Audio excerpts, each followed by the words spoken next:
ناخن سے متعلق جو فقہی احکام ہیں یہ بیان ہونے.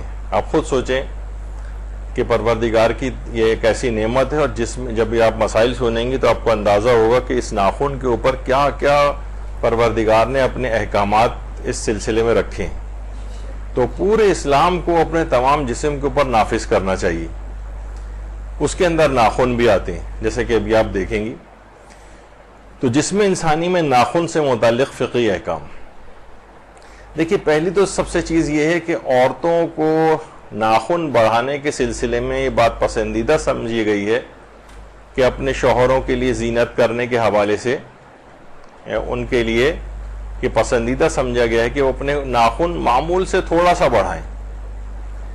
البتہ اسلام نے تو کہا ہے، لیکن البتہ شوہروں سے اگر پوچھا جائے، پتہ نہیں کون سے ایسے شوہر ہوتے ہوں گے جو خود ہی اپنے زخمی ہونے کا انتظام اس لحاظ سے کرتے ہوں گے اور انہیں پسند آتی ہوگی یہ بات. بہرحال تو لیکن بہرحال یہ بات پسندیدہ سمجھی گئی ہے، نامحرموں کو معذاللہ دکھانے کے اعتبار سے نہیں، بلکہ شوہروں کے لیے زینت کرنے کے حوالے سے اسلام نے اس کو پسندیدہ سمجھا ہے.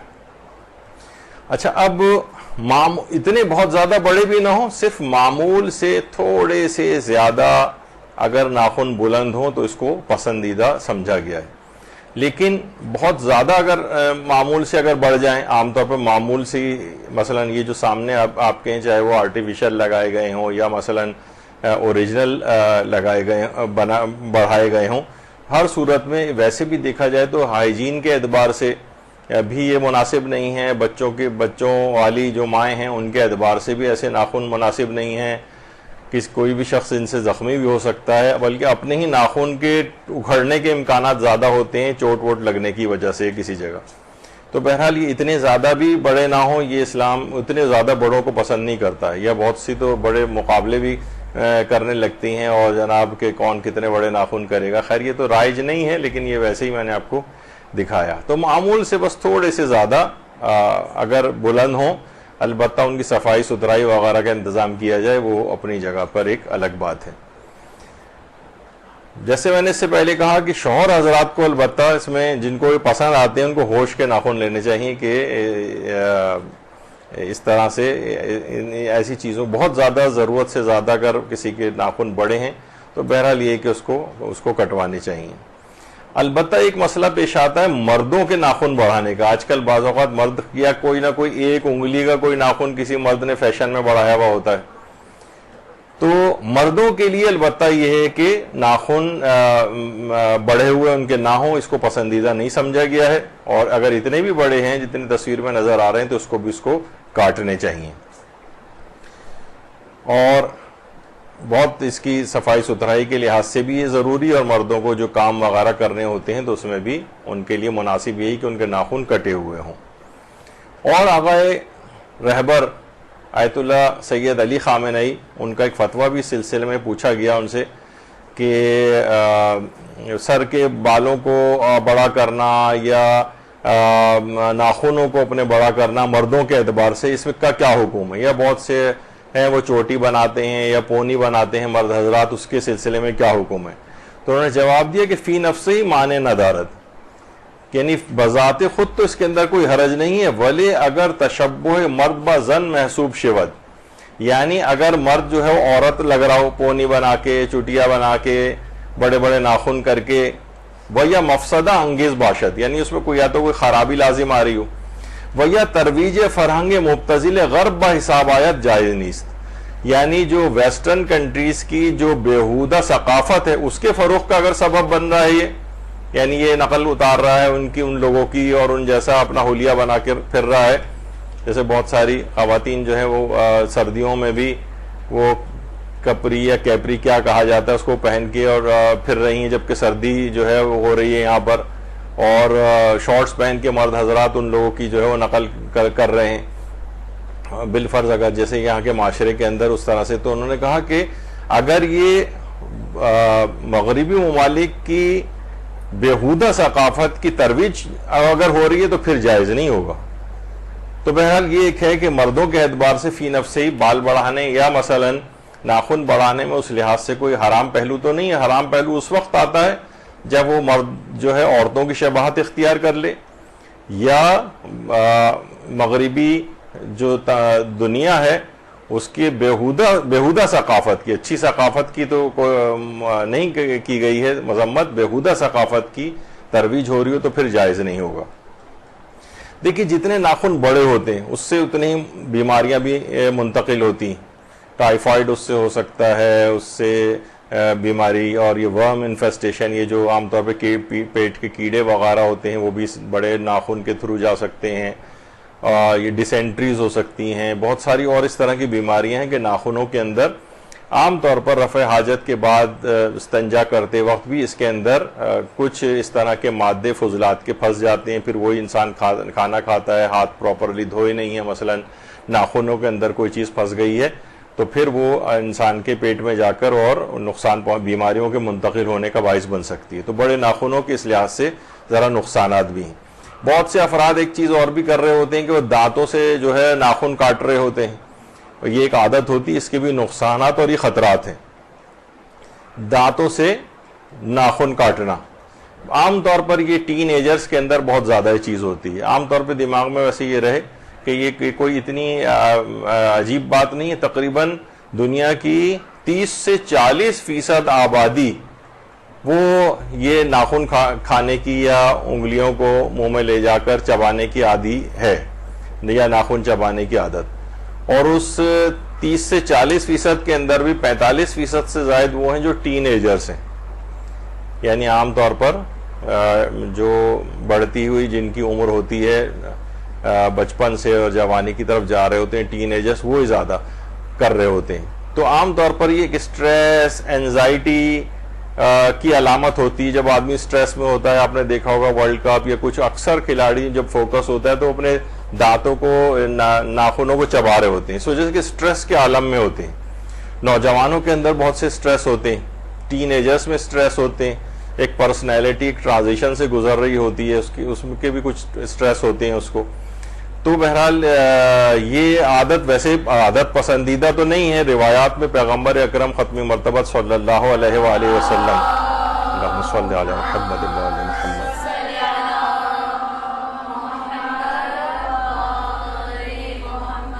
پیغمبر اکرم نے بھی اس کو بری عادت سمجھتے ہوئے، قرار دیتے ہوئے اس سے منع فرمایا ہے کہ ناخنوں کو اپنے چبانا، روایت آئی ہے اس سلسلے میں۔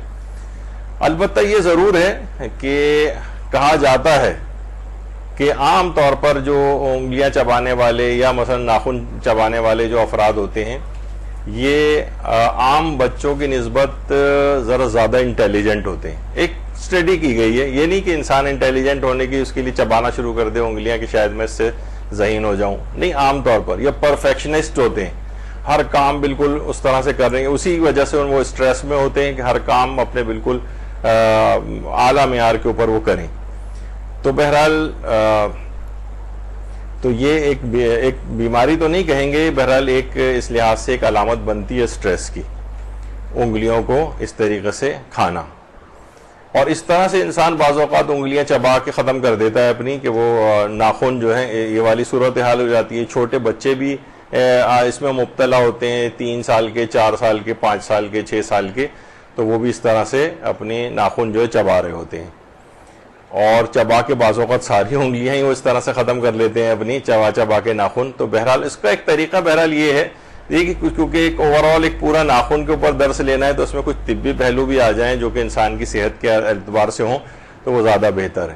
تو بہتر تو یہی کہ انسان اپنے یا ان بچوں کے ناخن پورے کاٹ کے رکھے۔ اس کے امکانات زیادہ ہیں کہ اگر ناخن بڑے ہوتے ہیں تو وہ کھائے گا، اگر وہ بڑے ہوئے ہیں ہی نہیں تو اس کو ذرا مشکل ہوگی اس کو کھانے یا چبانے میں، تو آپ اس کی یہ والی راہ بھی روک دیں۔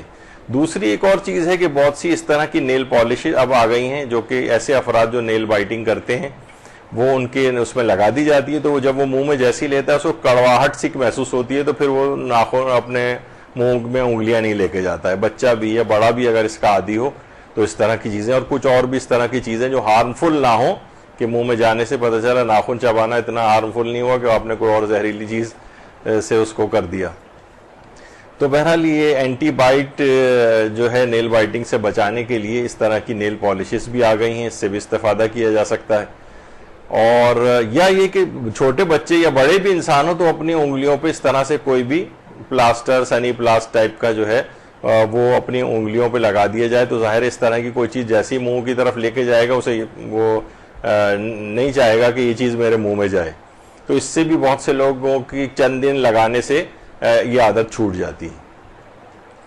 تو بہرحال یہ ضرور ہے کہ یہ جو اس طرح سے انگوٹھا چوسنے کی بچوں کو عادت ہوتی ہے, ناخن کی انگلیاں چبانے کی عادت ہوتی ہے, اس میں البتہ ایک چیز دیکھیے ہر اس میں قرآن نے بھی کہا کہ شراب اگرچہ یہ حرام ہے لیکن اس کے نقصانات اس کے فائدوں سے زیادہ ہیں. تو کچھ نہ کچھ چیزیں میں فائدے تو ہوتے ہی ہیں.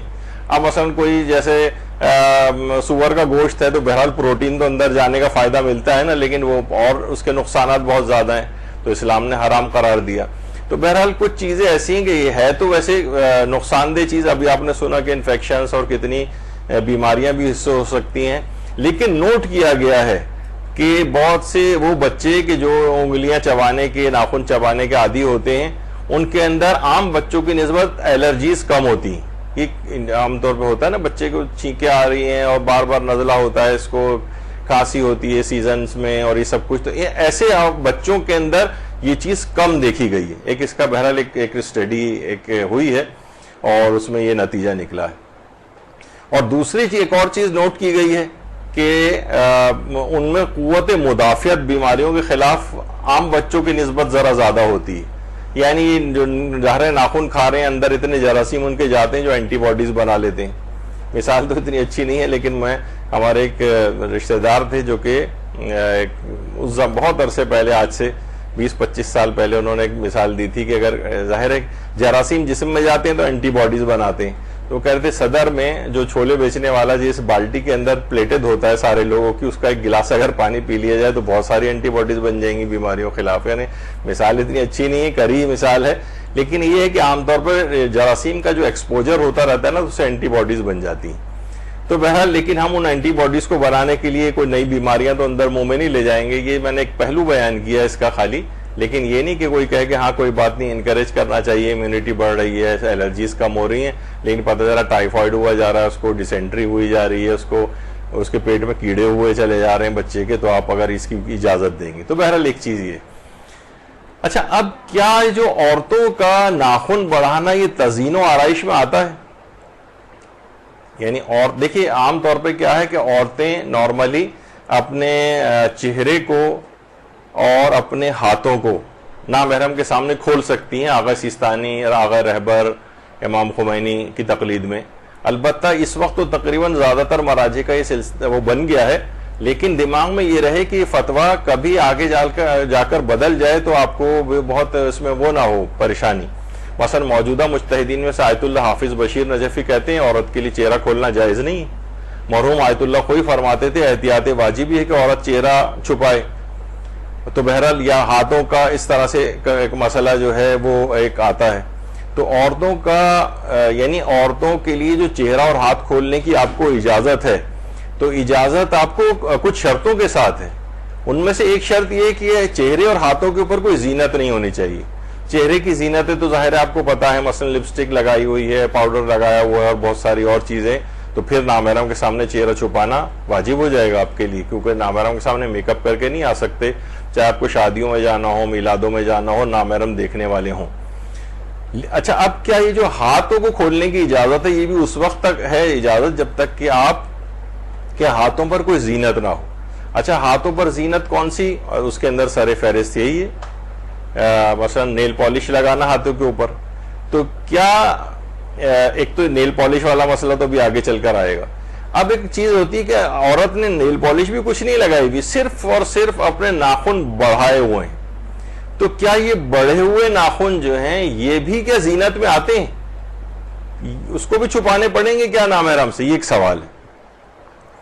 یعنی کیا عورتوں کو اپنے لمبے ناخنوں کو نامحرم سے چھپانا ضرور؟ اگر یہ زینت میں آتے ہیں تو ظاہر ہے پھر چھپانا پڑے گا, اور زینت میں نہیں آتے تو پھر چھپانا ضروری نہیں ہوگا. اب اس سلسلے مجتہدین کیا فرماتے ہیں؟ ہم نے اس کا ایک سوال بھی بنایا تھا مدرسے کے فیس بک پیج پہ, کیا عورت کے ہاتھوں کے لمبے ناخن زینت میں شمار ہوتے ہیں کہ ان کو نامحرموں سے چھپانا لازم ہو؟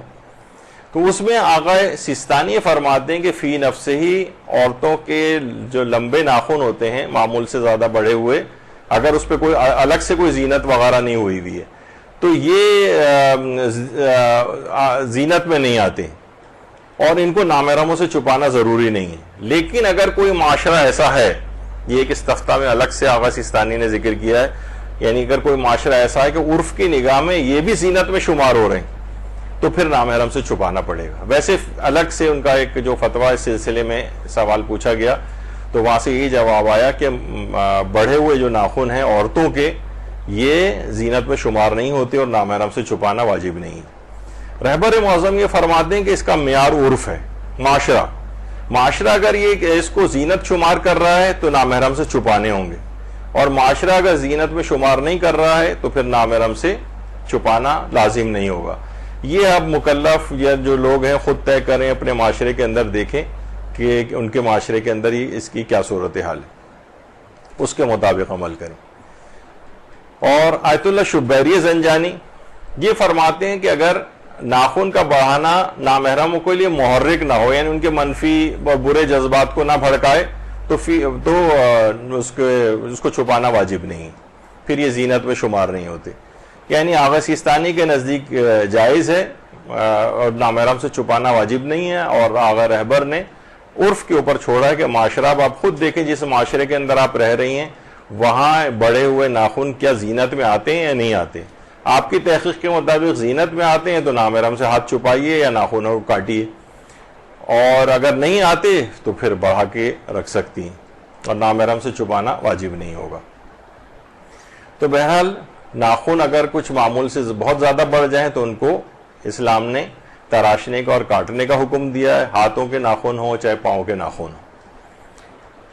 ناخن کاٹنے کے دیکھیے بہت سارے فائدے بھی ہیں. ایک تو فائدہ یہی ہے کہ انسان ہائیجین کے اعتبار سے فائدہ ہے.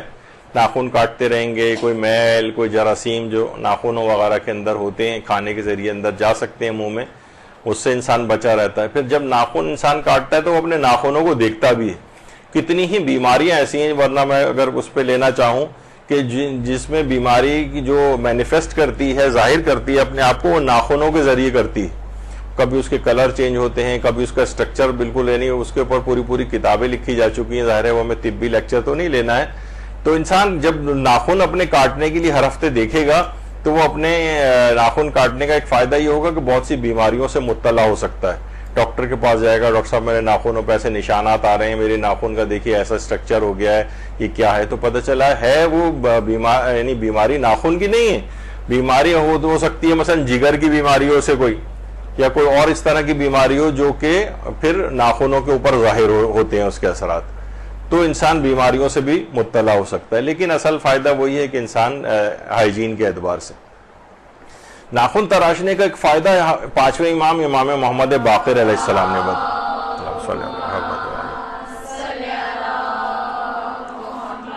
امام فرماتے ہیں ناخن اس لیے کاٹتے ہیں کہ وہ شیطان کی خوابگاہ اور نسیان کا سبب ہوتے ہیں. یعنی شیاطین کی خوابگاہ، شیاطین آپ جراثیم کو بھی کہہ سکتی ہیں، یعنی جراثیم وہاں امبیڈڈ ہو جاتے ہیں، آ جاتے ہیں وہاں پر، اس میں پھنسے رہتے ہیں. اور نسیان کا سبب، یعنی کچھ ایسی کوئی تحقیق اس پہ ہونی چاہیے کہ فارگیٹ فلنس کی جو بیماری یا الزائمرز ڈیزیز یا کوئی اور ممکن ہے اس سے کوئی اس کا بھی کوئی تعلق ہو کہ ورنہ جو ہے شیاطین جو ہیں وہ یعنی جو جراثیم ہیں کچھ ایسی چیز پیدا کر سکتے ہیں جس سے انسان کو نسیان کا مرض ہو جائے. تو ناخن تراشنے کے بہرحال ایک فائدہ یہ بھی بتایا گیا ہے. تو جیسے کہ میں نے کہا کہ بہت ساری ناخن کی بیماریاں جو ہیں وہ پتہ چل رہی ہوتی ہیں. پھر ایک سوال ہوتا ہے کہ کیا ناخن کا کاٹنا مکروہ ہے؟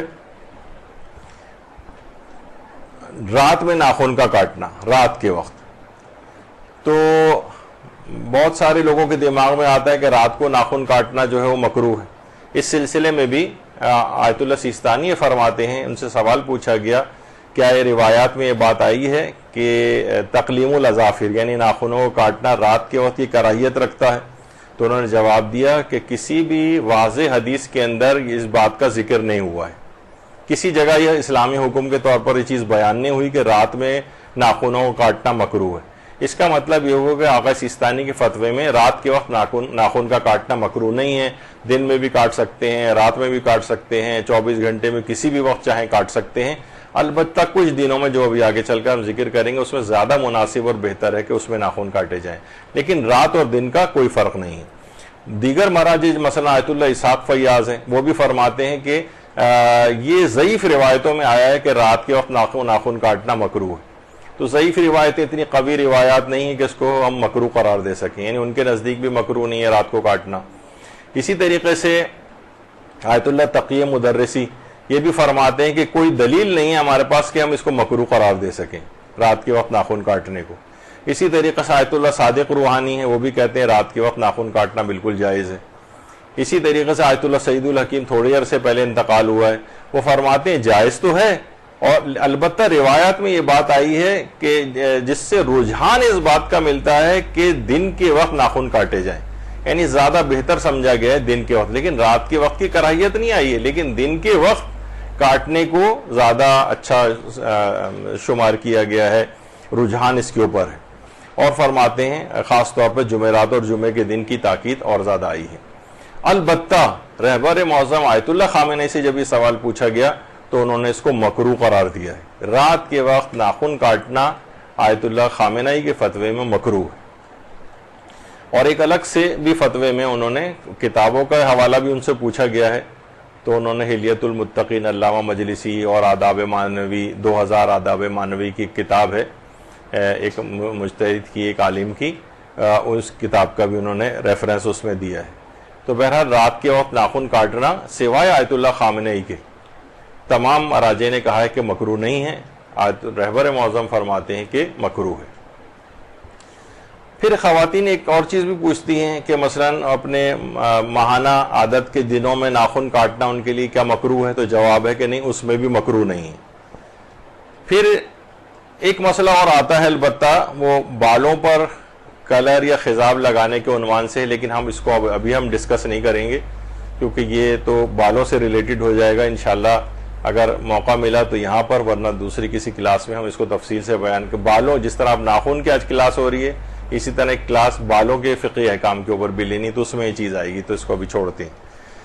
حالت روزہ میں بہت سے افراد کے دماغ میں یہ ہوتا ہے کہ اس میں شاید ناخن کاٹنا مکروہ ہے، جبکہ اس کے اندر بھی یہ بات آئی ہے کہ حالت روزہ میں نہ تو مہندی لگانا مکروہ ہے، نہ بالوں میں خضاب لگانا مکروہ ہے، نہ ناخن کاٹنا مکروہ ہے، نہ بال کٹوانا، یعنی یہ سب کام بالکل جائز ہیں اور ان سے روزے کے اوپر کوئی فرق نہیں پڑتا ہے۔ عام طور پر لوگ سمجھتے ہیں کہ شاید یہ مکروہ کام ہے یا حرام کام ہے یا حالت روزہ میں نہیں کر سکتے، ایسا نہیں ہے، ناخن کاٹنا بھی حالت روزہ کے اندر بالکل ٹھیک ہے، اس سے کوئی فرق نہیں پڑتا۔ کیا منگل یا بدھ کے دن ناخن کاٹنا مکروہ ہے؟ اس کا جواب ہے کہ جی نہیں، منگل کے دن بھی ناخن کاٹے جا سکتے ہیں، بدھ کے دن بھی ناخن کاٹے جا سکتے ہیں، اور کسی بھی دن ناخن کاٹے جا سکتے ہیں، اور مکروہ نہیں ہے نہ منگل کے دن نہ بدھ کے دن۔ ناخن کاٹنے کے دن اور اوقات کیا ہیں؟ یعنی اس دیکھیے اسلام نے ہر چیز کے کتنے احکام بتائے ہیں، تو ناخن کاٹنے کے اعتبار سے 2 دن تو بہت خاص بتائے گئے ہیں، جمعرات اور جمعہ، اور اس میں بھی جمعے کی تاکید کافی زیادہ آئی ہے جمعرات کی نسبت، اور بعض روایات میں اگرچہ ان کی تعداد بہت کم ہے، اس میں ہفتے کے دن ناخن کاٹنے کا بھی تذکرہ آیا ہے۔ تو بہرحال یہ کہ اگر کوئی شخص جمعرات جمعے کو کسی وجہ سے نہ کاٹ سکے اور ہفتہ ہو جائے تو پھر ہفتے کو بھی کاٹ سکتا ہے، عام دنوں میں بھی کاٹ سکتا ہے، لیکن جو زیادہ بہتر ریکمینڈڈ دن ہیں وہ یہی ہیں، جمعرات اور جمعہ۔ جمعرات اور جمعے کے دن ناخن کاٹنے کے بہت زیادہ ثواب اور فائدے بھی ذکر ہوئے، بہت زیادہ۔ واضح روایات میں چھٹے امام، امام جعفر صادق علیہ الصلوۃ والسلام، صلی اللہ علیہ محمد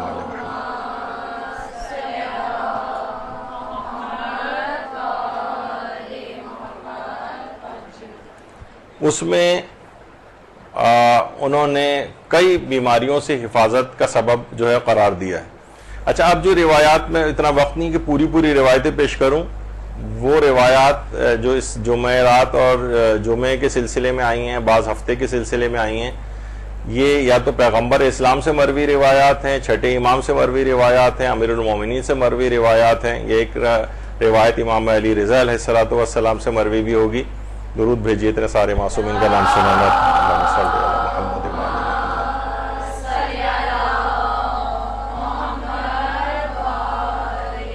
تو تو اس میں جمعرات، جمعہ اور ہفتے کے دن کا جو ہے وہ تذکرہ روایات کے اندر جو ہے وہ ذکر ہوا ہے. اب میں سب کو ملا کر پیش کر رہا ہوں. تو معصوم نے اس میں یہ فرمایا کہ بعض بیماریوں سے حفاظت ہوتی ہے. ان میں ایک ہے جذام سے حفاظت ہوتی ہے، لیپروسی سے.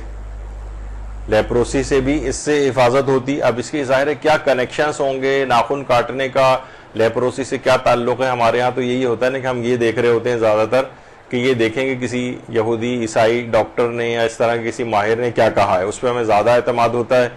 اور ائمہ کی کوئی روایت یا سلسلے میں ہو تو وہ ہم سوچتے ہیں کہ بھئی اس کا کیا تعلق ہے، لیپروسی کا ناخن کاٹنے سے کیا تعلق ہے. تو تعلق کا پتہ چلانا چاہیے نا کہ کیا تعلق ہے. اس پر ریسرچ ہو تو آپ کو پتہ چلے، ڈاکٹر حضرات اس طرف متوجہ ہوں، طب معصومین کی طرف بھی ریسرچ ہو کہ اس کا کیا کنیکشن آپس کے اندر ہو سکتا ہے. تو اس میں ایک ہے کہ لیپروسی یا جذام سے حفاظت ہوتی ہے.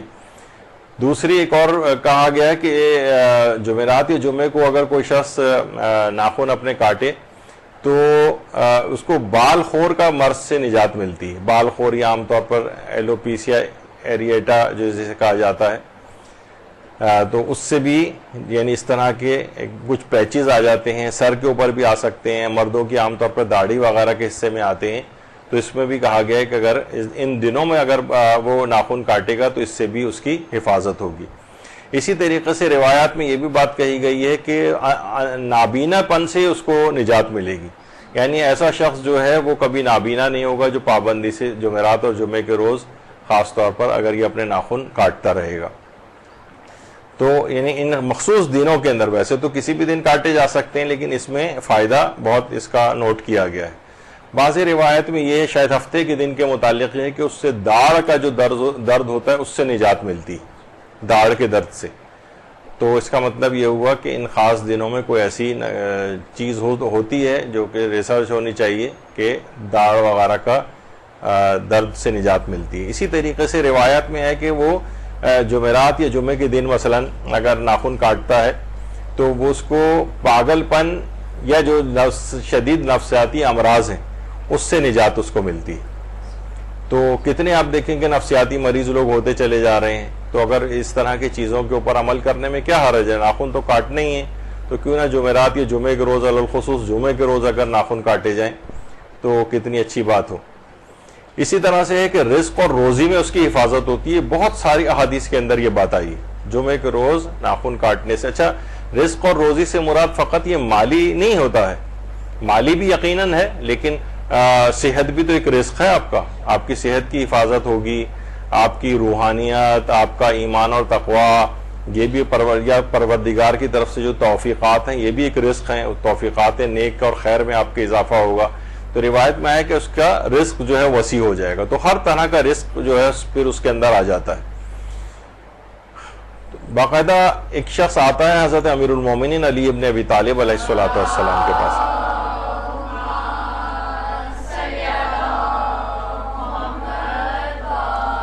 اور آ کر کہتا ہے کہ مولا میں نے سنا ہے کہ روزانہ اگر نماز فجر کے بعد سے لے کر طلوع آفتاب کے درمیان اگر انسان تعقیبات میں مشغول ہو جائے تو وہ شہر رزق کی تلاش میں پھرنے سے کہیں زیادہ بہتر ہے کہ انسان تعقیبات میں مشغول ہو.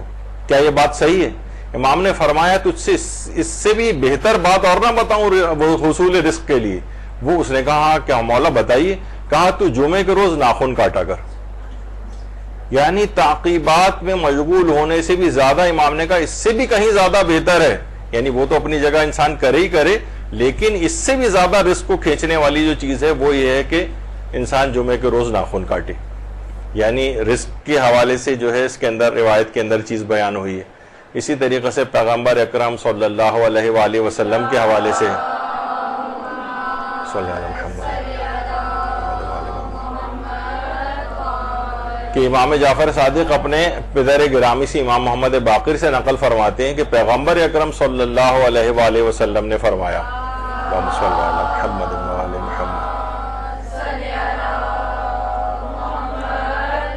کہ جو کوئی بھی جمعے کے دن اپنے ناخن کاٹے خدا اس کی انگلیوں سے بیماری کو باہر نکال لیتا ہے اور ان میں دوا داخل کرتا ہے.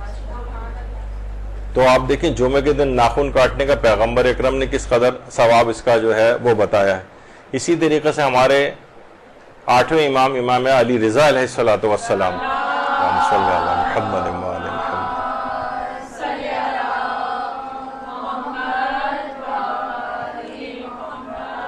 ایک شخص امام کے پاس آتا ہے اور آنکھوں میں اس کے شدید درد ہو رہا تھا. امام نے فرمایا تجھے ایک ایسی چیز بتاؤں کہ اس کے بعد تیری آنکھوں میں کبھی درد نہ ہو. کہا کیا مولا بتائیے. تو امام نے فرمایا غالباً جمعرات کا یا جمعے کا نام لیا, زیادہ امکان ہے کہ تو جمعرات کے روز ناخن کاٹا کر, تو اس کے بعد کبھی تیری آنکھوں میں کوئی درد نہیں ہوگا. راوی کہتا ہے کہ اس کے بعد میں سالہ سال تک, جب اس نے بعد میں یہ روایت نقل کی, کہا اس واقعے کے بعد سے مجھے کبھی آنکھ کی کوئی تکلیف واقع نہیں ہوئی. تو بہرحال یہ سب چیزیں ایسی ہیں کہ یہ بھی جمعرات اور جمعے سے ہی ریلیٹڈ چیز ہے کہ جس میں اس کے یہ فائدے, جسمانی فائدے بھی ہیں.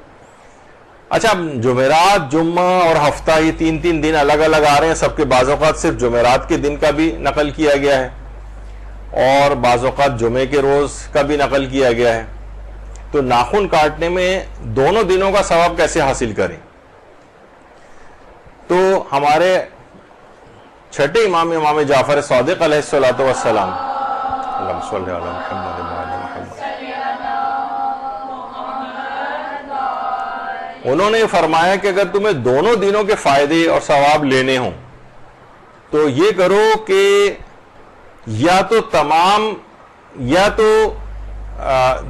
جمعرات کے روز اپنے ناخن کاٹو اور ایک ناخن جمعے کے روز کے لیے چھوڑ دو, اور وہ ایک ناخن جمعے کے روز کاٹ لو, یا پھر امام نے فرمایا یا پھر سارے ناخن جمعرات کے روز کاٹ لو, تو تمہیں دونوں دنوں کا ثواب اور فوائد مل جائیں گے. تو یہ ایک بڑا اہم چیز ہے جو امام نے بتائی ہے. اور اسی سلسلے میں ایک بہت ہی مشہور واقعہ بھی ہے. ہمارے مشہور ترین شیعہ مجتہد اور عالم شیخ صدوق, تہران کے ایک علاقے میں شیخ صدوق کا مزار ہے. شیخ صدوق اور ان کے والد, شیخ صدوق کا اصل نام تھا محمد ابن باویہ قمی, اور ان کے والد تھے علی ابن باویہ قمی. دونوں کی قبریں ایک ساتھ ہی ہیں اسی زری کے اندر. تو سن 1238 ہجری میں ایک زبردست قسم کا ایک سیلاب آیا تھا تہران میں, اور اس میں ساری قبرستان, قبریں اور یہ سب کچھ جو ہے نا وہ بہت ویسا سیلاب تھا خطرناک. اور اس کے کافی عرصے کے بعد اچانک سے ایک جگہ پر شیخ صدوق کی قبر ظاہر ہو گئی تھی. شیخ صدوق کی قبر ظاہر ہوئی اور لوگوں نے دیکھا کہ شیخ صدوق کا جسم 900 سال گزرنے کے باوجود بالکل ایسا تھا کہ جیسے ابھی تازہ غسل دیا گیا ہو. حتیٰ کہ بالوں پر خضاب کے نشانات ویسے ہی کے ویسے موجود تھے, انگلیوں کے اوپر مہندی لگی ہوئی تھی وہ بھی ویسی ہی تھی. اور ایک اور خاص بات یہ تھی کہ تمام انگلیوں کے ناخن کٹے ہوئے تھے, صرف ایک انگلی کا ناخن باقی تھا. اس پہ بھی علماء نے کہا کہ خود شیخ صدوق کہتے تھے کہ میرے والد یہ بیان فرماتے تھے, اپنے والد سے نقل کرتے تھے, وہ کہتے تھے کہ جمعرات کو ناخن سب کاٹ لو اور ایک ناخن جمعے کے دن کے لیے بچا کر رکھو.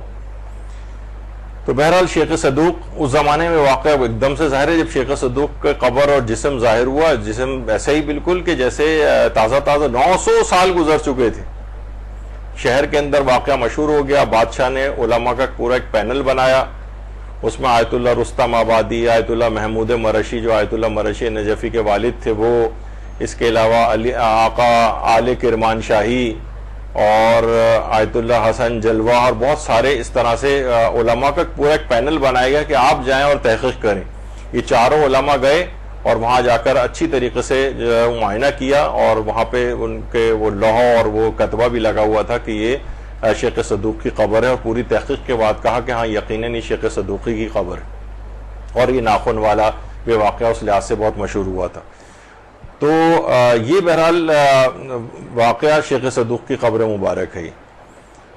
اچھا, یہ واقعہ آیت اللہ مرشی نجفی نے بھی, آیت اللہ مرشی نجفی فرماتے ہیں کہ میں اس وقت چھوٹا تھا, اپنے والد کے ساتھ یہ گئے تھے اس زمانے میں. آیت اللہ مرشی نجفی یعنی جب جوانی کے زمانے کی ہے, تو یہ کہہ رہے ہیں میں خود اس سرداب کے اندر اترا تھا جہاں شیخ صدوق کی قبر تھی, اور میں نے ان کے ہاتھ کو بوسا بھی دیا, اور ان کا ہاتھ بالکل اسی طریقے سے نرم اور ملائم تھا جیسے بالکل جیسے ایک زندہ ہاتھ کا شخص ہوتا ہے.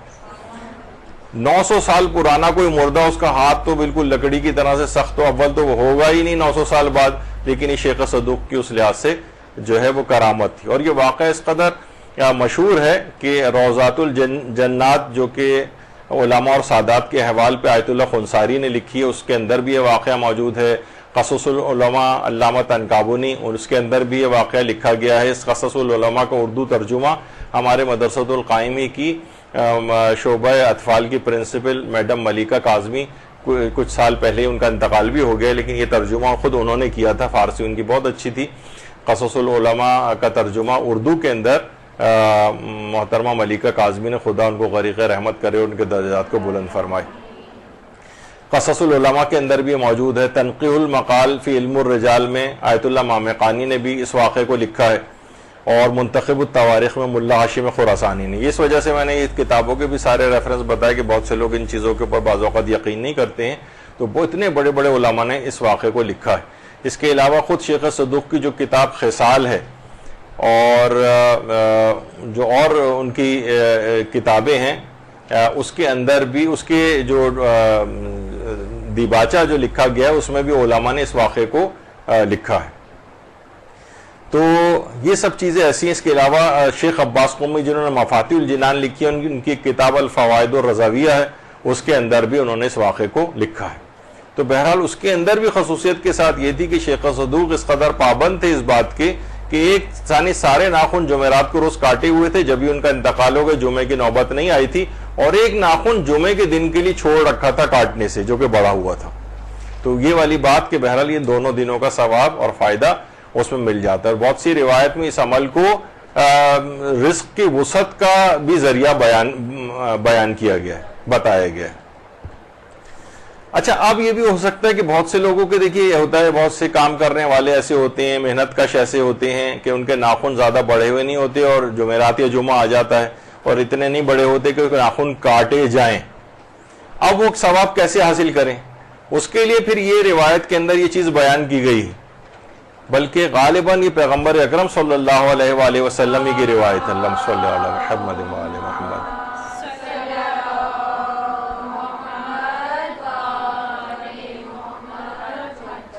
کہا کہ اگر کسی شخص کے ناخن بڑے ہوئے نہیں ہیں، اور مثلا یہ جمعرات اور جمعے کا روز جیسے آ گیا ہو کہ جس میں ناخن کا کاٹنا مستحب ہے، تو وہ کوئی بھی چیز اپنے ناخنوں کے اوپر پھیر لے، جسے ہم فائل کرنا کہتے ہیں. ناخنوں کو نیل فائلر لیں اور اس کو کم سے کم گھسی لیں اس ناخن کے اوپر، تو یہ آپ کو ثواب اور فائدہ دلوا دے گا. اگرچہ ظاہر یہ تو نہیں کہ ہر دفعہ ہم کاٹتے چلے جائیں، چاہے بڑے نہ ہو تو کوئی اور ہمارے ہاتھ میں مشکل ہو جائے.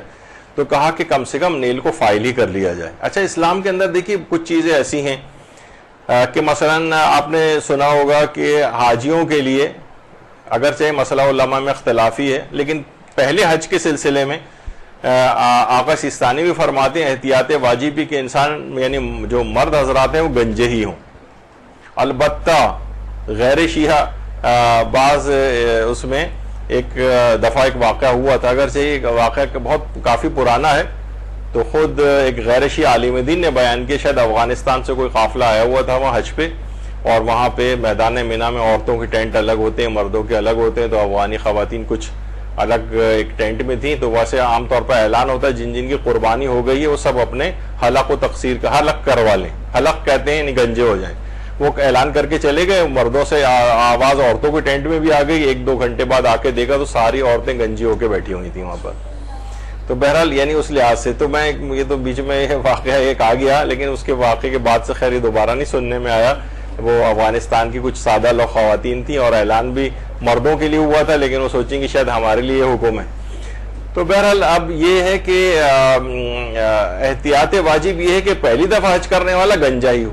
اب اگر کوئی شخص پہلے سے گنجا ہے وہ پھر کیا کرے گا؟ یہ کیسے اپنے اس واجب کو پورا کرے گا؟ اس پہ علماء یہ فرماتے ہیں کہ کوئی شخص گنجا ہے تو وہ کم سے کم علامتی طور پر ایک خالی استرا ہی سر پہ پھیر لے، اگرچہ بال نہیں کٹیں گے لیکن بہرحال اس کا یہ چیز ادا ہو جائے گی. تو یہ علامتی طور پر، جیسے میں نے ابھی کہا کہ ناخن بڑے ہوئے نہیں ہیں تو انسان کم سے کم اس نیل فائل ہی کر لے اپنے، تو وہ ثواب دلوا دے گا جیسے ایسے افراد کو ملتا ہے.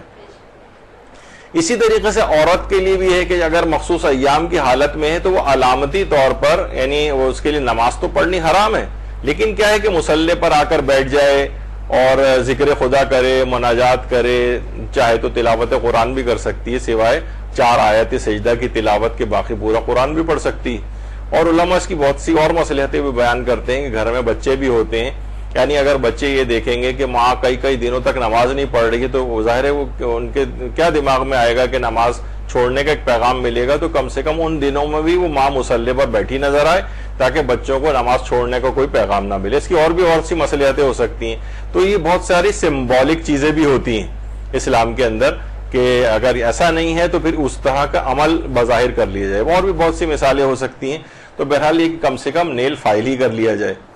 اچھا اب آ جائیے، دیکھیں ناخن کاٹنے کا ایک اسلامی طریقہ بھی ہے۔ ویسے تو آپ کسی بھی طریقے سے ناخن کاٹ سکتی ہیں، لیکن اسلام نے اس کا ایک مسنون اور اس کی جو آداب جو طریقے بتائے ہیں اس میں یہ ہے کہ اپنے بائیں ہاتھ کی جو سب سے چھوٹی انگلی ہے یہاں سے ناخن کاٹنا شروع کریں، اور اس ناخن پورے ہاتھ کے کاٹتے ہوئے پھر دوسرے ہاتھ کے انگوٹھے سے کی طرف آ جائیں، اور اس کے بعد آپ اختتام کریں دائیں ہاتھ کی چھوٹی انگلی کے ناخن پر۔ یعنی بہت سی جگہوں پہ غلطی سے غالباً لکھ دیا گیا کہ دائیں ہاتھ کی چھوٹی انگلی سے ابتدا کر کے بائیں ہاتھ کی چھوٹی انگلی پر جائیں، نہیں، بائیں ہاتھ کی چھوٹی انگلی سے ابتدا کریں کاٹنے کی، اور اس کے بعد کاٹتے کاٹتے کاٹتے کاٹتے دائیں ہاتھ کی چھوٹی انگلی پر اس کا اختتام کریں۔ یہ ناخن کاٹنے کا ایک اسلامی اور ایک مسنون اور طریقہ ہے جو کہ آداب کے اندر یہ چیز بیان کی گئی ہے۔ ناخن کاٹتے وقت کی ایک دعا بھی ہے۔ ناخن کاٹتے وقت کی ایک دعا ہے، بسم اللہ و باللہ و علی سنت محمد و آل محمد۔ بسم اللہ و باللہ، خدا کے نام سے اور اس کی ذات کے ذکر سے، اور محمد و آل محمد کی سنت اور طریقہ پر ابتدا کرتا ہوں۔ یہ والی دعا پڑھتے ہوئے اس کے بہت، بلکہ کہا جاتا ہے کہ روایت میں آیا ہے کہ اس کو ایک اولاد اسماعیل سے غلام آزاد کرنے کا ثواب دیا جائے گا۔ تو یعنی اتنا زیادہ اس دعا کو پڑھنے کا فائدہ ہے۔ بسم اللہ و باللہ و علی سنت محمد و آل محمد، یا بسم اللہ و باللہ و علی ملت رسول اللہ، یا و علی سنت محمد و آل محمد۔ تو بہرحال دیکھیے یہ والی جو دعا ہے، بسم اللہ و باللہ و فی سبیل اللہ و علی ملت رسول اللہ، یہ اور جگہوں کے اوپر بھی، مثلا مسجد الحرام میں داخلے کے وقت بھی یہ دعا پڑھتے ہوئے داخل ہونا مستحب قرار دیا گیا۔ جب آپ مسجد الحرام میں داخل ہوں تو یہ جملے کہتے ہوئے داخل ہوں، بسم اللہ و باللہ و علی ملت رسول اللہ۔ البتہ ناخن کاٹتے میں وہ علی سنت محمد و آل محمد کا تذکرہ آیا ہے، لیکن یہ جملے کہنا، اسی طریقے سے انسان اگر مسجد نبوی کے اندر داخل ہو رہا ہو تو اس وقت بھی یہ دعا پڑھتے ہوئے اندر داخل ہو، اور یہی دعا جو ہے بسم اللہ و باللہ و علی ملت رسول اللہ و فی سبیل اللہ و علی ملت رسول اللہ، یہ جب امیر المومنین علیہ الصلوۃ والسلام کو ضربت لگی تھی اس کے بعد سے لے کر مسلسل مولا اسی جملے کی بار بار تکرار کر رہے تھے۔ تو بہرحال یہی والی جو تقریباً دعا معمولی سے الفاظ کے اختلاف سے یہ ناخن کاٹتے وقت بھی جو ہے وہ پڑھی جاتی ہے، اور اس قدر اس کا ثواب بیان ہوا ہے کہ اولاد اسماعیل سے ایک غلام کو آزاد کرنے کا اس کو ثواب عنایت ہوگا اگر وہ دعا پڑھے گا۔ اب ایک چیز ہے کہ کیا ناخنوں کو دفنانا چاہیے؟ ناخنوں کو دیکھیے، ناخنوں کو کاٹنے کے بعد ہمارے چھٹے امام جعفر صادق علیہ الصلوۃ والسلام فرماتے ہیں، اللہ صلی اللہ علیہ محمد و آل محمد، کہ آدمی جب اپنے بال اور ناخن تراشے تو اسے چاہیے کہ اسے دفن کر دے، یہ سنت ہے۔ اچھا، دفن کرنے سے مراد یہ نہیں کہ آپ قبرستان وادی حسین مثلا جا رہی ہوں اور دفن کرنے کے لیے، دفن سے مراد ہے کہ زمین میں کہیں پہ بھی دبا دیں۔ یعنی اس کے آداب میں یہ چیز شمار کی گئی ہے کہ انسان جب ناخن تراشے تو ویسے وہ ڈسٹ بن میں بھی پھینک سکتا ہے، کہیں باہر بھی پھینک سکتا ہے، لیکن یہ کہ کم سے کم وہ اگر زمین میں دفن کر دے تو یہ زیادہ مناسب ہے۔ بہت ساری چیزیں ایسی ہیں کہ روایت میں 4 چیزیں، بعض اوقات 7 چیزوں کا بھی تذکرہ آیا ہے بہت سی روایات میں، جنہیں زمین میں دفن کرنا چاہیے۔ ان میں تو ایک تو یہی ہے، بال ہیں، دانت ہے، ناخن ہے، اور خون کو بھی کہا جاتا ہے کہ وہ بھی، یا اسی طریقے سے اگر بچہ بہت ابتدائی دنوں میں ساقط ہو جائے تو اسے بھی دفن کیا جائے۔ عام طور پہ ہوتا ہے کہ اسپتالوں وغیرہ کے اندر ہوتا ہے، ابارشن ہو گیا کسی کا بہت ارلی دنوں میں تو اس کو ویسے ہی ضائع کر کے پھینک ویک دیتے ہیں، تو بہرحال اس کو بھی ایک مستحب ہے کہ اس کو، یعنی روایات میں یہ بہرحال آیا ہے کہ اس کو بھی دفنایا جائے۔ اسی طریقے سے خون کے متعلق بھی یہ چیز آئی ہے۔ بلکہ بہت سی روایاتوں میں اگرچہ یہ اس کی اتنا پریکٹیکل عام طور پر نہیں ہے، لیکن خواتین کے مخصوص ایام یا ایام نفاس جو ہوتے ہیں ان کے خون کو بھی زمین میں دفن کرنے کا حکم ہے روایات میں۔ تو بہرحال یہ کہ آدمی اپنے بال اور ناخن تراشے تو اسے چاہیے کہ وہ اس کو دفن کرے۔ اور ایک روایت بھی جو قرآن کی ایک آیت ہے، اس میں ایک روایت کے اندر امام نے خود یہ اس آیت کی تلاوت فرمائی اور بیان کیا کہ الم نجعل الارض کفاتا احیاء و امواتا، یعنی کہ ہم نے زمین کو ایک جمع کرنے والا ظرف نہیں بنایا ہے، یعنی دونوں چیز، یعنی جو زندگی زندہ اور مری ہوئی چیزوں کا ظرف۔ تو بہت امام نے فرمایا کہ زندگی میں انسان کو جن دن جو دو چیزوں کو دفنانے کا حکم ہے اس میں بال اور ناخن ہے، یعنی انسان کے جو بال جسم سے الگ ہو جاتے ہیں ان کے لیے بھی ایک حکم یہ آیا ہے، یعنی واجب تو نہیں ہے لیکن بہتر سمجھا گیا ہے کہ اسے بھی انسان زمین میں دفن کرے یا اپنے ناخن کو زمین میں دفن کرے۔ بعض روایت میں دانت ٹوٹ کے الگ ہو جاتا ہے تو اس کو بجائے کہ آپ ڈسٹ بن میں ادھر ادھر کہیں پھینکیں، آپ بہتر ہے کہ زمین میں کسی جگہ اس کو دبا دیں۔ اچھا، اب ناخن کاٹنے کے بعد اگر ویسے گھر میں ویسے پھینک دیا جائے زمین پہ، لوگ عام طور پر اس کا خیال نہیں کرتے ہیں، ویسے اس میں لوگ ذرا بعض اوقات جو روایات سے واقف ہیں اس کی احتیاط کرتے ہیں، لیکن ناخن کاٹ کے ایسی ڈال دیے کہیں تو روایات میں اسباب فقر میں سے بیان کیا گیا ہے، یعنی اس کے گھر میں یعنی مالی تنگی کا شکار وہ گھر ہو جائے گا۔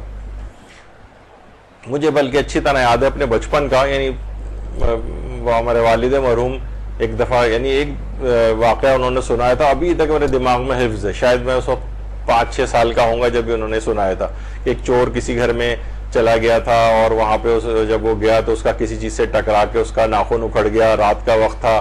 اب اس نے سوچا میں تو چوری کر کے چلا جاؤں گا لیکن یہ ناخن جو ٹوٹ کے یہاں گرا ہے تو یہ گھر ہمیشہ افلاس کا شکار رہے گا، تو وہ ڈھونڈ کے اس نے ناخن کو ڈھونڈا۔ ایک اب مجھے اتنی یاد بھی نہیں ہے لیکن اس کا تھیم بہرحال یہی تھا۔ تو بہرحال وہ تو خیر چور کا ناخن ٹوٹ کے وہاں گرنے سے تو اسباب فقر نہیں، وہ تو انسان اپنے ناخن کے لیے ہے، لیکن بہرحال وہ تو ایک کہانی کے طور پر جو کچھ بھی تھا۔ تو بہرحال یہ ہے کہ انسان اگر اپنے ناخن کو ادھر ادھر بکھیر دے کاٹنے کے بعد گھر میں تو پھر وہ اسباب فقر میں، لیکن ایک جگہ جا کے ڈسٹ بن میں ڈال دے اور اس کے بعد اگلے دن اس کو پھینک دیا جائے تو وہ یہ بھی صحیح ہے۔ یہ بہرحال گھر میں اس طرح سے بکھرے پھینکے ہوئے نہ ہوں ناخن، یا دفن کر دے تو اور ہی زیادہ اچھا ہے۔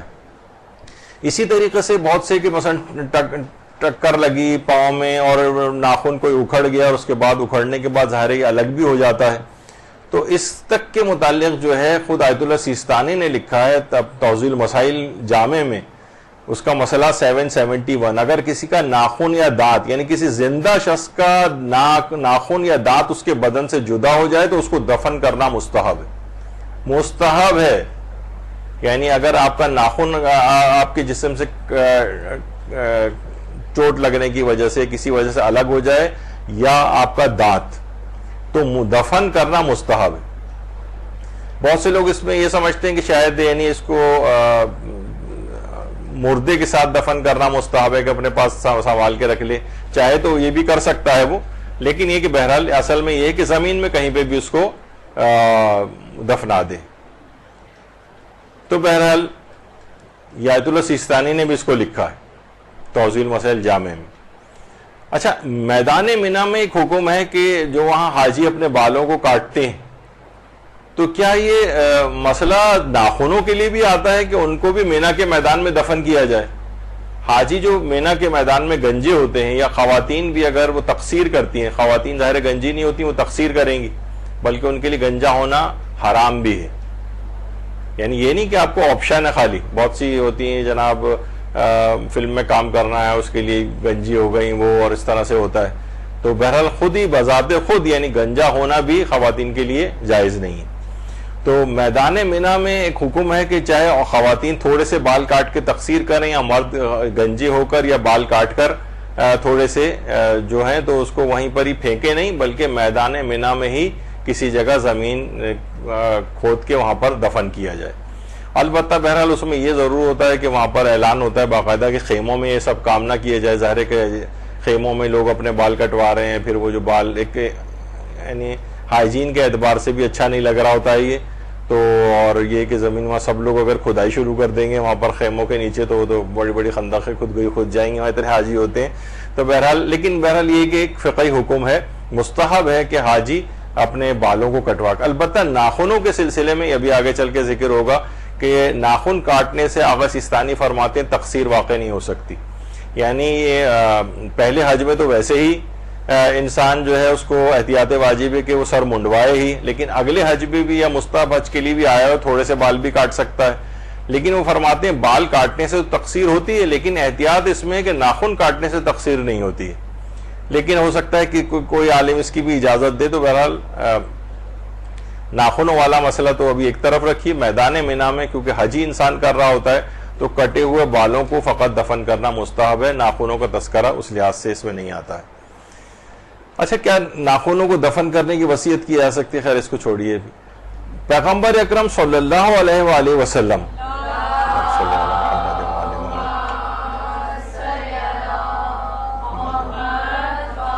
اپنے ناخن کاٹ کر تبرک کے عنوان سے اپنے اصحاب میں تقسیم بھی کیا کرتے تھے. لیکن یہ تو پیغمبر اکرم کی ذات والا صفات ہے کہ اتنی عظیم وہ تھے کہ ان کی ہر چیز سے برکت ہے. لیکن یہ کہ انسان کوئی کہے کہ پیغمبر کرتے تو میں بھی اپنے ناخن کاٹ کے تقسیم کروں کہ اپنے جاننے والوں میں، تو یہ ہمارے ناخنوں میں کوئی اس لحاظ سے برکت نہیں ہے، صرف پیغمبر اکرم کی جو ہے خصوصیت ہے. اچھا، احرام سے پہلے جس وقت انسان احرام پہنتا ہے تو اس سے پہلے ناخن کاٹنے کا استحباب ہے، مستحب سمجھا گیا ہے کہ انسان احرام سے پہلے جس وقت احرام پہننے لگے اس سے پہلے اپنے ناخنوں کو کاٹے، یہ مستحب سمجھا گیا ہے. اچھا، البتہ جیسی احرام شروع ہو جائے گا، جیسی وہ تلبیہ پڑھے گا لبیک اللہم لبیک آخر تک تلبیہ پڑھے گا، تو حالت احرام میں ناخن پھر کاٹنے اس کے لیے حرام ہو جائیں گے. آیت اللہ سستانی بھی فرماتے ہیں کہ محرم کے لیے یعنی جو حالت احرام ہو اس کے لیے ناخن کاٹنا جائز نہیں، چاہے وہ کم مقدار میں ہی کیوں نہ کاٹے، سوائے کہ کوئی مجبوری یا ضرورت ہو جائے کہ ناخن اگر باقی رکھتا ہے تو اذیت و تکلیف ہوتی ہے. مثلا فرماتے ہیں کہ ناخن کا کچھ حصہ ٹوٹ گیا ہو اور باقی میں درد ہو رہا ہو تو ٹھیک ہے، پھر باقی کو ناخن کو کاٹ کے الگ کرنا اس کے لیے جائز ہے. لیکن وہ تو ایک اضطراری اور تکلیف والی صورتحال ہے. عمومی حالات میں حالات احرام میں ناخن کاٹنے کی اجازت نہیں، ناخن نہیں کاٹے جا سکتے. اچھا، حالت احرام میں تقصیر، جب بھی انسان پورا عمرہ مکمل کر لیتا ہے تو آخر میں اس کو حلق یا تقصیر کرنی ہوتی. عورتیں تو حلق نہیں کروا سکتی یعنی گنجا ہونا، لیکن تقصیر علماء فرماتے ہیں دو طرح سے ممکن ہے. ایک تو یہی ہے کہ انسان اپنے تھوڑے سے بالوں کو کاٹ لے. البتہ خواتین جو ہے ان کو ایک احتیاط وہاں پر یہ کرنی ہوتی ہے مروہ کے اوپر، کیونکہ مروہ پہ جا کر تقصیر ہوتی ہے تو وہاں مرد بھی کھڑے ہوتے ہیں، عورتیں بھی، تو اکثر خواتین اپنی چوٹی وہیں نکال کے باہر اس میں سے کچھ کاٹ رہی ہوتی ہے، نامحرم مرد بھی دیکھ رہے ہوتے ہیں، تو اپنے بالوں کو وہاں پہ بھی نامحرم سے چھپانا ہے. تو یا تو کسی اور ایسی عورت سے اپنی تقصیر کروا لیں جو کہ جس کا احرام اتر چکا ہو یا جو حالت احرام میں نہ ہو، تو اس سے اپنی تقصیر کروا لی جائے. یا پھر یہ کہ خود بھی کر سکتی ہیں، اپنے اسکارف اور یا جو بھی عبا یا چادر اس کے اندر ہو کے تھوڑے سے بال کاٹ لیے جائیں. کیا ناخن کاٹنے سے بھی تقصیر واقع ہوتی ہے؟ کافی سارے تعداد میں علماء فرماتے ہیں کہ ہاں بال نہ کاٹیں، تھوڑے سے ناخن کاٹنے. اچھا، ناخن کاٹنے کا ایک فائدہ کم سے کم یہ ہوتا ہے کہ عورتیں ہیں ان کو اپنے پردے کی حفاظت کے لیے جگہ وغیرہ تلاش نہیں کرنا پڑتی، ناخن انگلیوں کے ناخن کاٹ لیں وہ اپنے ہاتھ کی. لیکن آغا سستانی فرماتے ہیں احتیاط اسی میں ہے کہ ناخن کاٹنے سے تقصیر واقع نہیں ہوگی، یعنی اس کا احرام نہیں اترے گا پہلے وہ اپنے جب تک کہ بالوں کو نہ کاٹ لے. تو بہرحال پہلے تھوڑا سا بالوں کو تراش لے اور اس کے بعد پھر جو ہے وہ اپنے ناخن کاٹ لے تو پھر ٹھیک ہے. تو لیکن یہ کہ یہ ایک مسئلہ اس میں آتا ہے کہ ناخن کاٹنے سے ہی تقصیر واقع نہیں ہوتی احتیاط کی بنا پر آغا سستانی کے فتوے میں. کیا غسل میت کے وقت میت کے ناخن کاٹے جا سکتے ہیں؟ یہ بعض جگہوں پہ سننے میں آتا ہے کہ ناخن اس کے بہت بڑے ہیں تو ناخن میت کے ناخن وہیں پر ہی کاٹنا جس وقت غسل وغیرہ اس کو دیا جا رہا ہوں. آغا سستانی فرماتے ہیں احتیاط واجب یہ ہے کہ مرے ہوئے شخص کے ناخن کاٹنے جائز نہیں ہے. اب آپ کہیں کہ بھائی اللہ میاں کا حضور پیش ہونے جا رہا ہے، ذرا صاف ستھرا کر رہے ہیں، نلا دلا رہے ہیں تو چلے ناخن بھی کاٹ لیتے ہیں. نہیں، اس کی اجازت نہیں. ناخن کاٹنا احتیاط واجب کے طور پر صحیح نہیں. اچھا ظاہر ہے مرحوم لیٹا ہوا ہے اور اس کے ناخن کاٹنے کا مسئلہ ہے. ہم نے دیکھا کہ اس کے ناخن بڑے ہوئے ہیں تو چلو موقع سے فائدہ اٹھا کے کاٹ دیتے ہیں. نہیں, احتیاط واجب ہے کہ ایسا نہیں کیا جا سکتا. ہاں البتہ ابھی آگے چل کر بھی شاید اس کا ذکر آئے. یہ ضرور ہے کہ مثلا مرحوم ہے, ظاہر ہے وہ ہاسپٹل میں پتہ نہیں کتنے دن رہا ہوتا ہے, ناخن میل وغیرہ ناخن میں بھرا ہوا ہے, اس کے جو غسل میں رکاوٹ جو ڈل سکتی ہے, تو اس میں پھر یہ ضرور ہوتا ہے کہ کوئی بھی جس طرح ٹوتھ برش وغیرہ ہوتا ہے اس کو لے کے فائن طریقے سے کہ اس کی کھال وال ڈیمیج نہ ہو, مرحوم کے ہاتھوں سے یا جو چیزیں لگی ہوئی ہیں اس کو سافٹلی وہ ریموو کر دیا جائے. مثلا وہ بہت سارے پلاسٹر لگے ہوتے ہیں اس کے ہاتھ میں ڈرپوں کے, یا اس کا اگر ہٹا بھی دیا جائے تو ایک اسٹکنگ ایک چیز لگی رہ جاتی ہے اس کے ہاتھ پاؤں پہ, تو کیونکہ ایک جگہ سے چیز ہٹانی ہوتی ہے, کوئی رکاوٹ رہ نہ جائے غسل کے اندر. تو یہ مردے کے لیے اس لحاظ سے یہ ہے کہ اس کے ناخن کاٹے تو نہیں جا سکتے, البتہ یہ کسی برش سے اس کا میل وغیرہ یہ چیزیں صاف کی جا سکتی ہیں یا ناخنوں کی بھی صفائی کی جا سکتی. اچھا بعض اوقات یہ ہوتا ہے کہ غسل کے دوران یا تو میت کے کچھ بال ٹوٹ جاتے ہیں, یا ممکن ہے کہ اس کا ناخن ٹوٹ جائے. پہلے تو ہم یہ والا ڈسکس کر لیتے ہیں کہ یہ دفن ہونے سے پہلے کا, یہ ابھی والی سلائیڈ تو خیر دفن ہونے کے بعد کی ہے, وہ میں بتاتا ہوں. لیکن دفن ہونے سے پہلے ہی ٹوٹ جائے, بال ٹوٹے ہوئے ہمیں اس کے نظر آ رہے ہیں غسل کے دوران, مثلا اس کی کھال ٹوٹ کے الگ ہو گئی, یا اسی طریقے سے دانت کا مسئلہ ہے, اس کے ناخن ٹوٹ کے الگ ہو گیا, یا گوشت کا کچھ حصہ کچھ پیس الگ ہو گیا, تو پھر اس کے لیے ضروری ہو جاتا ہے کہ اسے سنبھال کے رکھا جائے اور میت کے کفن میں اس کو رکھا جائے. یعنی دفن جس وقت کریں گے تو میت کے کفن کے اندر رکھا جائے. اچھا اب جیسے دانت کوئی ٹوٹ کے الگ ہو گیا, ممکن ہے اس کے اندر کوئی بلڈ وغیرہ ہو, کیونکہ کفن کا پاک ہونا بھی واجب ہوتا ہے. بعض اوقات اس طرح سے ہوتا ہے کہ میت کو دفن کر دیا, اس کے بعد خون نکل آیا. اب جو کفن ہے اس کی نجاست کو یا تو پاک کرنا ہوتا ہے, یا پھر کم سے کم اتنا حصہ اس کا کاٹ دیں کفن کا. اکثر یہ ہوتا ہے کہ ظاہر مریض ہے مختلف حالتوں میں انتقال کرتا ہے, بعد میں اس کی کچھ بلیڈنگ ہو جاتی ہے, تو اب یہ نہیں کہ اب تو ہم نے غسل دے دیا, کفن بھی پہنا دیا, اب یہاں پر لے آئے قبرستان دفن ہونے, ابھی کون جھمیلا کرے, بس دفن کر دو جیسا بھی. نہیں, کفن کو پاک حالت کے اندر رکھ کے دفن کرنا اس کو ہوتا ہے. تو میت کے اگر اسی وقت ہے تو اس کو کفن میں اس طرح سے رکھیں, مثلا گوشت کا بھی اگر کوئی اس کا پیس ہے اور اس میں کوئی حکم تو یہی کہ اسے کفن کے اندر رکھا جائے, لیکن اس طرح سے رکھنا ہے کہ وہ نجس نہ ہونے پائے, تو اس کو کسی پلاسٹک کے اندر ریپ کر کے اور پھر کفن کے اندر رکھا جا سکتا ہے. اور اگر میت کے دفن ہونے کے بعد وہ چیز ملے, مثلا میت دفن بھی ہو گئی اور ہم نے وہاں صفائی وفائی کی, اس کے میت کے کپڑے وپڑے کوئی لینے کے لیے آیا تو پتہ چلا کہ وہیں غسل والی جگہ پہ اس کے کوئی بال ٹوٹے ہوئے پڑے ہوئے ہیں, یا مثلا اس کا ناخن ٹوٹا ہوا ہے, تو پھر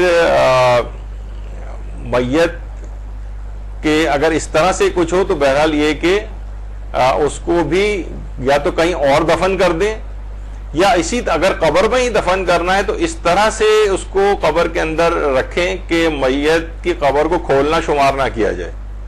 یعنی یہ نہیں کہ اوپر سے پورے ہٹا کے پھر ہم اندر رکھ رہے ہیں, کوئی بھی ایک سوراخ وراخ کر کے یا اس طرح سے کر کے بہرحال قبر میں, لیکن کہیں اور پہ بھی ان کو دفن کیا جا سکتا ہے.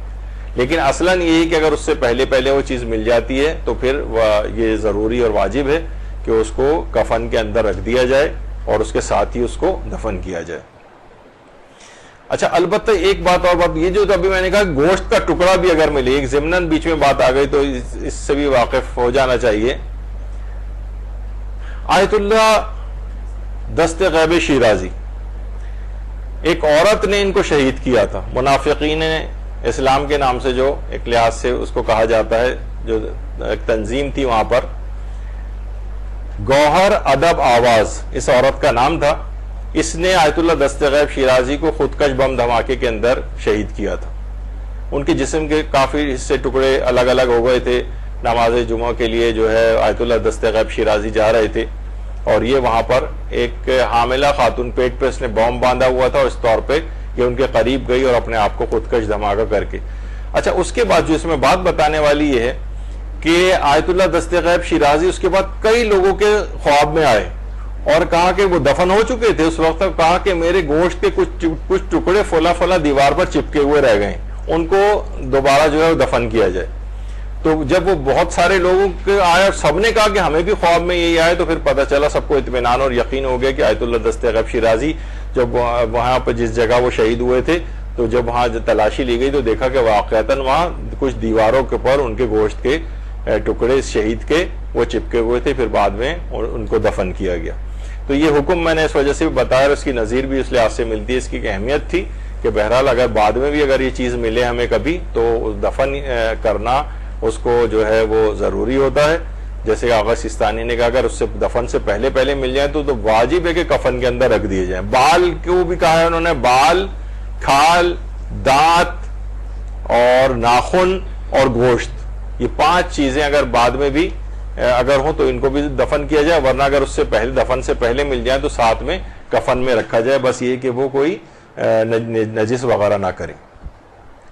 اچھا اب اگلا مسئلہ اس کے اندر آتا ہے کہ کیا عورتوں کا نیل پالش لگانا حجاب کے اعتبار سے جائز ہے؟ سب سے پہلے تو یہ کہ فی نفس ہی تو جائز ہے, یعنی نیل پالش لگانا, جیسے آپ گھر کے اندر ہیں, سارے محرم ہیں, کسی کو مسئلہ نہیں ہے, نیل پالش لگا لیں, اب کوئی مسئلہ نہیں ہے. یا بہت سی خواتین اپنے مخصوص ایام میں یہ والی خواہش کو پورا کر لیتی ہیں, چلیں اب تو کوئی نماز کرنا نہیں ہے, روزہ رکھنا نہیں ہے, اور نماز کا ہی مسئلہ ہوتا ہے خالی یہ والا, تو اس میں ان دنوں میں لگا لیتی ہیں. تو بہرحال تو کیا یہ اچھا حجاب کے اعتبار سے, ابھی ہم نے اس سے پہلے ڈسکس کیا کہ حجاب کے اعتبار سے عورتوں کا نیل پالش لگا کر نامحرم کے سامنے آنا یہ جائز ہی نہیں ہے, جائز ہی نہیں ہے کہ کوئی اس طرح سے نیل پالش لگائے. ویسے ایک بات اور اس میں بتا دی جائے, ویسے تو خواتین ہیں آپ, اور دیکھیے جو انڈسٹری ہے نا پوری میک اپ وغیرہ کی, کہا جاتا ہے کہ جناب یہ تو جو مقابلہ حسن بھی منعقد کیے جاتے ہیں نا, تو وہ دیکھتے ہیں کہ اب حسینہ عالم کون سی جگہ سے انتخاب کرنی. کبھی وہ انڈیا کا انتخاب کرتے ہیں, انہیں پتہ ہے کہ اگر یہاں سے منتخب ہو گئی تو انڈیا کی آبادی جو ہے نا تقریباً 1.25 ارب کے قریب ہو چکی ہے, اس میں شاید 50 کروڑ کے قریب تو خواتین ہی ہوں گی, اس سے بھی زیادہ. تو وہ اس میں اتنی انڈسٹری ان کی میک اپ کی, اب ہر عورت حسینہ عالم بننا چاہتی ہے اس کے بعد کہ جناب, تو وہ اسی طرح سے ٹارگٹ کرتے ہیں. کبھی افریقہ کے کوئی خاتون آپ دیکھیں گے, کبھی کوئی, ہر دفعہ الگ الگ ملکوں اور جگہوں سے. یہ پوری ایک انڈسٹری ہے, اور بیوقوف بنانے کے اعتبار سے تو ضروری نہیں کہ آرائش آپ کا حق ہے کسی حد تک جتنا شریعت نے اجازت دی ہے, لیکن اس کو اس حد تک کہ ہر چیز پہ ایک تو بہت ایکسپینسو ہوتا جا رہا ہے, اور لیکن یہ سب لوگ اپنا تجوریوں اور پیٹ کو بھر رہے ہیں, اور کہیں بیوقوف بننے والی کوئی چیز اس کے اندر خواتین کو الرٹ رہنا چاہیے کہ نہ آ جائے. تو بہرحال آرائش کے اعتبار سے نیل پالش, کیونکہ ایسی عورتوں کے لیے جو نامحرموں کے لیے زینت کرے, پیغمبر فرماتے ہیں جو عورت خدا اور روز قیامت پر ایمان رکھتی ہے اسے زیب نہیں دیتا کہ وہ اپنے شوہر کے علاوہ کسی دوسرے کے لیے زینت کرے. اور اگر کوئی عورت کسی نامحرم کے لیے زینت کرے تو اس نے اپنے اس عمل سے اپنے دین کو نابود کیا اور خدا کو اپنے اوپر غضبناک کیا. یعنی اگر یہ نیل پالش لگا کر اور نامحرم کے سامنے آ رہی ہے تو یہ اپنے دین کو نابود کر رہی ہے اور خدا کو غضبناک کر رہی ہے, خدا کو غصے میں لا رہی ہے. اور فرماتے ہیں یعنی خدا پہ ایمان رکھتی ہو, روز قیامت کو تو زیب نہیں دیتا کہ شوہر کے علاوہ کسی اور کے لیے زینت کرو. تو بہرحال ایک روایت میں یہ بھی ہے کہ جو عورت خدا اور روز قیامت میں, تقریباً وہی والی روایت ہے کہ گویا اس نے نقصان کیا اور پروردگار عالم کی دشمنی اس نے مول لے لی. اچھا اب ایک چیز اور بھی آتی ہے, چلے نیل پالش ہم نہیں لگا رہے لیکن ناخن پر مہندی لگا رہے ہیں, تو کیا ناخن پر مہندی لگانا کیا یہ بھی زینت میں آتا ہے اور اسے بھی نامحرم سے چھپانا پڑے گا؟ یعنی مقصد یہ ہے کہ دیکھیے کہ ابھی آپ نے سنا کہ وہ نیل پالش بھی اپنے ناخن پر لگا سکتی ہے لیکن نامحرم کے سامنے نہیں آ سکتی, یا یہ کہ نامحرم کے سامنے آ رہی ہو تو اپنے ہاتھوں کو چھپائے, دستانے پہنے, چادر کے اندر دے لے. بہرحال یعنی ایسا نہ ہو کہ عام طور پر خواتین جو کہ دوپٹے کے ذریعے اپنا حجاب کر رہی ہوتی ہیں تو ہر وقت کبھی دوپٹہ کھسک رہا ہے, کبھی نیچے گر رہا ہے, کبھی پھر چڑھا رہی ہیں اوپر نیچے, کھیل بھی اس میں حجاب کا ہوتا ہے. یعنی یہ نہیں ہے اس میں حجاب کے معنی ہے کہ ایک سیکنڈ کو بھی ایک بال بھی نامحرم کو آپ کا سر کا نظر نہیں آنا چاہیے. یہ جو چلمن سے لگے بیٹھے ہیں, صاف چھپتے بھی نہیں, سامنے آتے بھی نہیں, یہ والی چیز نہیں ہونی چاہیے, یعنی مکمل حجاب ہو. تو اسی طریقے سے یعنی اس میں اسلام نے پابندی نہیں لگائی آپ کا, کہا ہے کہ بس ٹھیک ہے پھر نامحرم کے سامنے نہ آئیے یا اپنے ہاتھوں کو چھپا لیں آپ. تو اب کیا وہ نیل پالش کی حد تک تو یہ ہے, مہندی کا اگر رنگ ہے ناخن کے اوپر تو کیا یہ بھی زینت میں آتا ہے؟ تو جواب ہے کہ جی ہاں, مہندی کا رنگ بھی زینت میں آتا ہے, اور اگر کسی عورت نے لگائی ہوئی ہے تو ظاہر ہے جب تک یہ اس کا اثر ناخنوں پہ باقی رہے گا تب تک وہ ہاتھوں کو اپنے نامحرم سے چھپائے گی. ویسے ہاتھوں کا پردہ نہیں, لیکن جب آ جائے اس کے اوپر کوئی میک اپ وغیرہ ہاتھوں پر, دیکھیے جیسے کہا جاتا ہے کہ عورت اگر بہت بوڑھی ہو جائے, یعنی جس کی امید نکاح ختم ہو جائے, کسی معاشرے میں عموماً اتنی عورتوں کی عمر میں شادیاں نہیں ہوتی ہیں, مثلا 60-65 سال کی عمر میں, جیسے پاکستانی ماحول اور معاشرہ ہے, تو اس پر سے حجاب ساقط ہو جاتا ہے. لیکن ساقط تو ہو جاتا ہے, یعنی مقصد یہ کہ اگر اس کا کچھ بال نظر بھی آ رہے ہوں, کلائیاں بھی بوڑھی عورتوں کی نظر آ رہی ہوتی ہیں, گردن کا حصہ نظر آ رہا ہوتا ہے, پاؤں نظر آ رہے ہوتے ہیں, ان کے لیے بھی کھولنا جائز ہے. اور یہ کہ بلکہ اس میں ذرا عمر کو اور تھوڑی سی بڑھا لیں, مثلا 70-75 سال کی عورت ہو. لیکن ایک شرط یہ ہے, یہ اجازت اس بوڑھی عورت کو اس وقت ملے گی اپنے حجاب کو اتارنے کی جب وہ کوئی میک اپ اور زینت نہ کرے. یعنی اگر اس نے لپسٹک لگا لی, پاؤڈر لگا لی, سب کچھ, تو اس کو بھی اسی جوان عورت کی طرح سے حجاب کرنا پڑتا ہے. تو بہرحال عموماً ہم نے بزرگ خواتین کو دیکھا ہے کہ ان کے انگلیوں کے اوپر مہندی وغیرہ کس طرح سے نشانات ہوتے ہیں.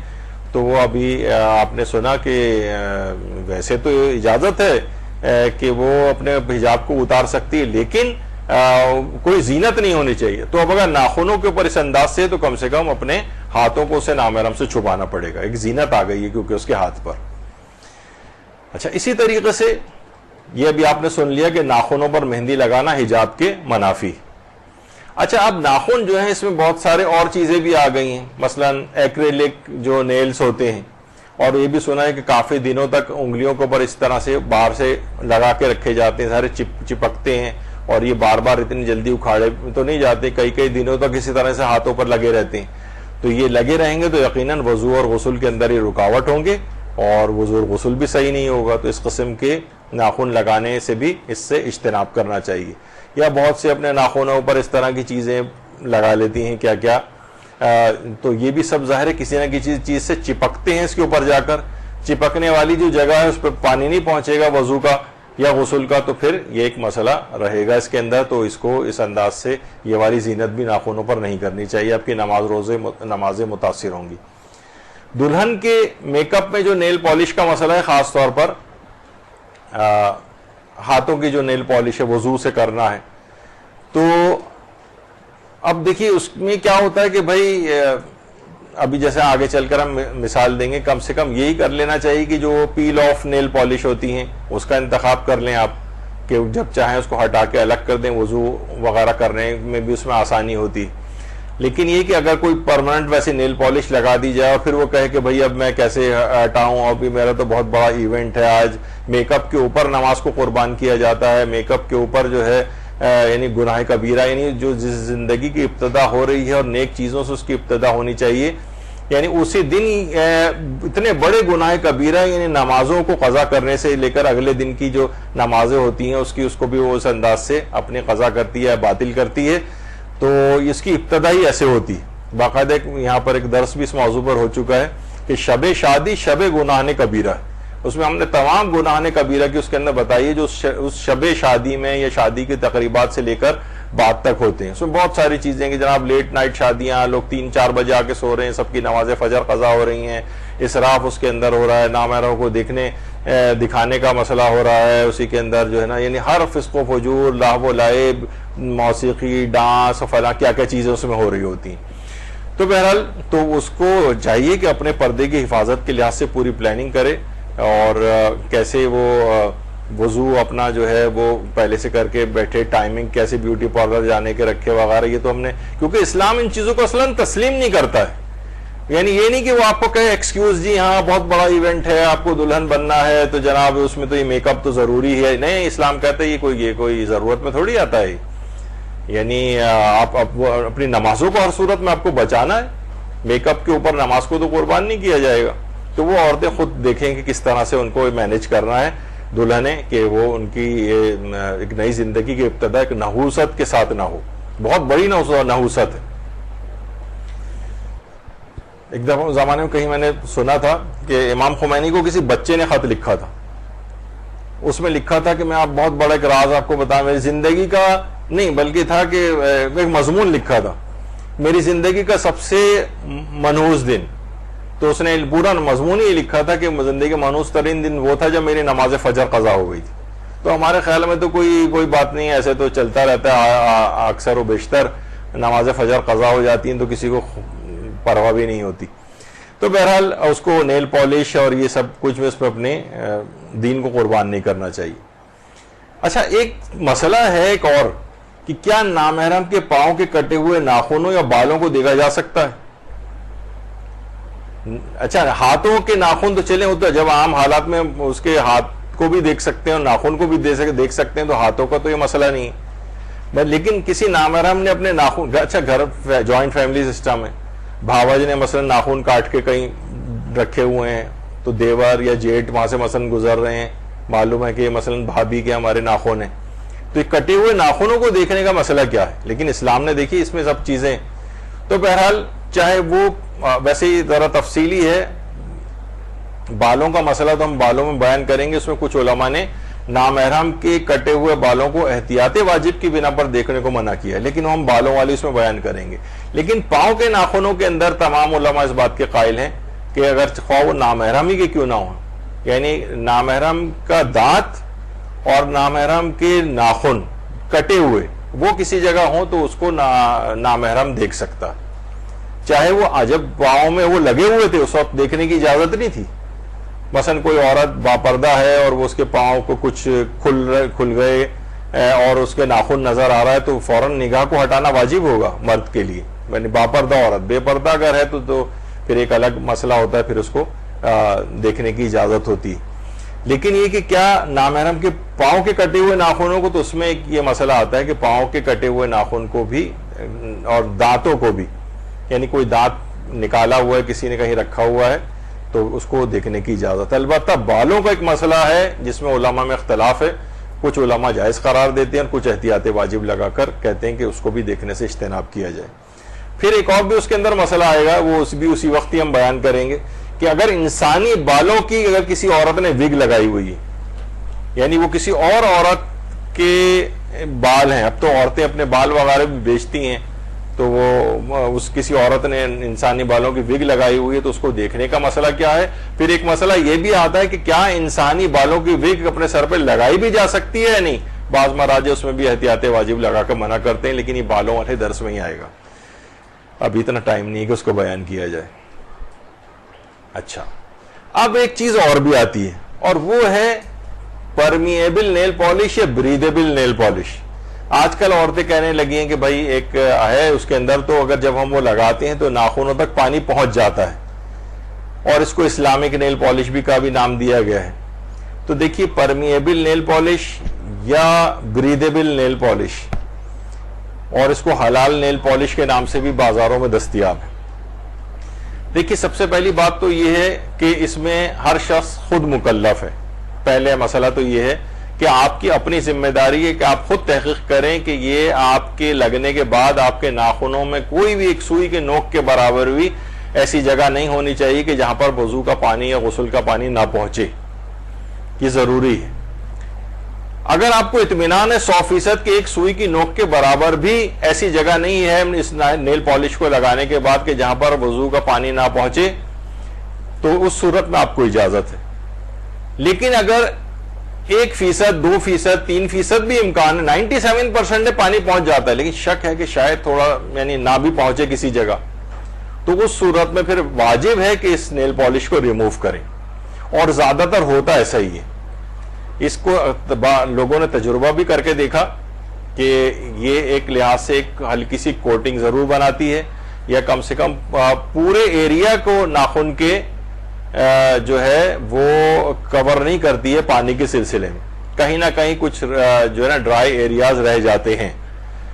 اور ہمارے برادران اہل سنت کے کچھ قابل اعتبار علماء نے ان کمپنیز میں جو افراد کام کرتے ہیں ان سے بھی پوچھا ہے اعتماد میں لے کے، تو انہوں نے کہا کہ یہ اس میں اکثر جھوٹ بات بیان کی گئی ہے اور یہ ناخن تک پانی پہنچنے میں رکاوٹ بنتی ہے. لیکن ظاہر ہے مارکیٹنگ ایسی چیز ہے کہ آپ کو ایسی تمام چیزیں مارکیٹنگ کہتی ہے اس کو ہوں گے جس کی آپ کو ضرورت نہ ہو وہ چیز آپ کو خریدوا دی جائے. آپ کتنی جاتی ہیں سپر اسٹور میں، کتنی چیزیں آپ خرید کے لے آتی ہیں کہ جن کی آپ کو ضرورت بھی نہیں ہوتی. ٹی وی پہ اشتہار بار بار آپ کو احساس دلایا جاتا ہے کہ آپ کی ضرورت ہے، جبکہ آپ کی ضرورت نہیں ہوتی ہے.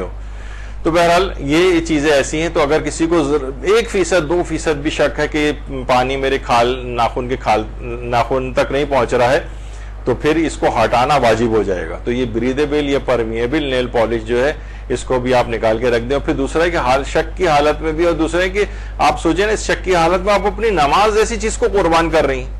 تو کس حکیم نے مشورہ دیا ہے، کون سی اتنی ضروری چیز ہوگی کہ اس کو لگائے بغیر جو ہے آپ کا گزارا نہیں ہے، اور اس کے لیے ہم ہر خطرہ مول لینے کو تیار ہیں اپنی نماز کو برباد کرنے کے لیے. تو بہت مشکل چیز ہے.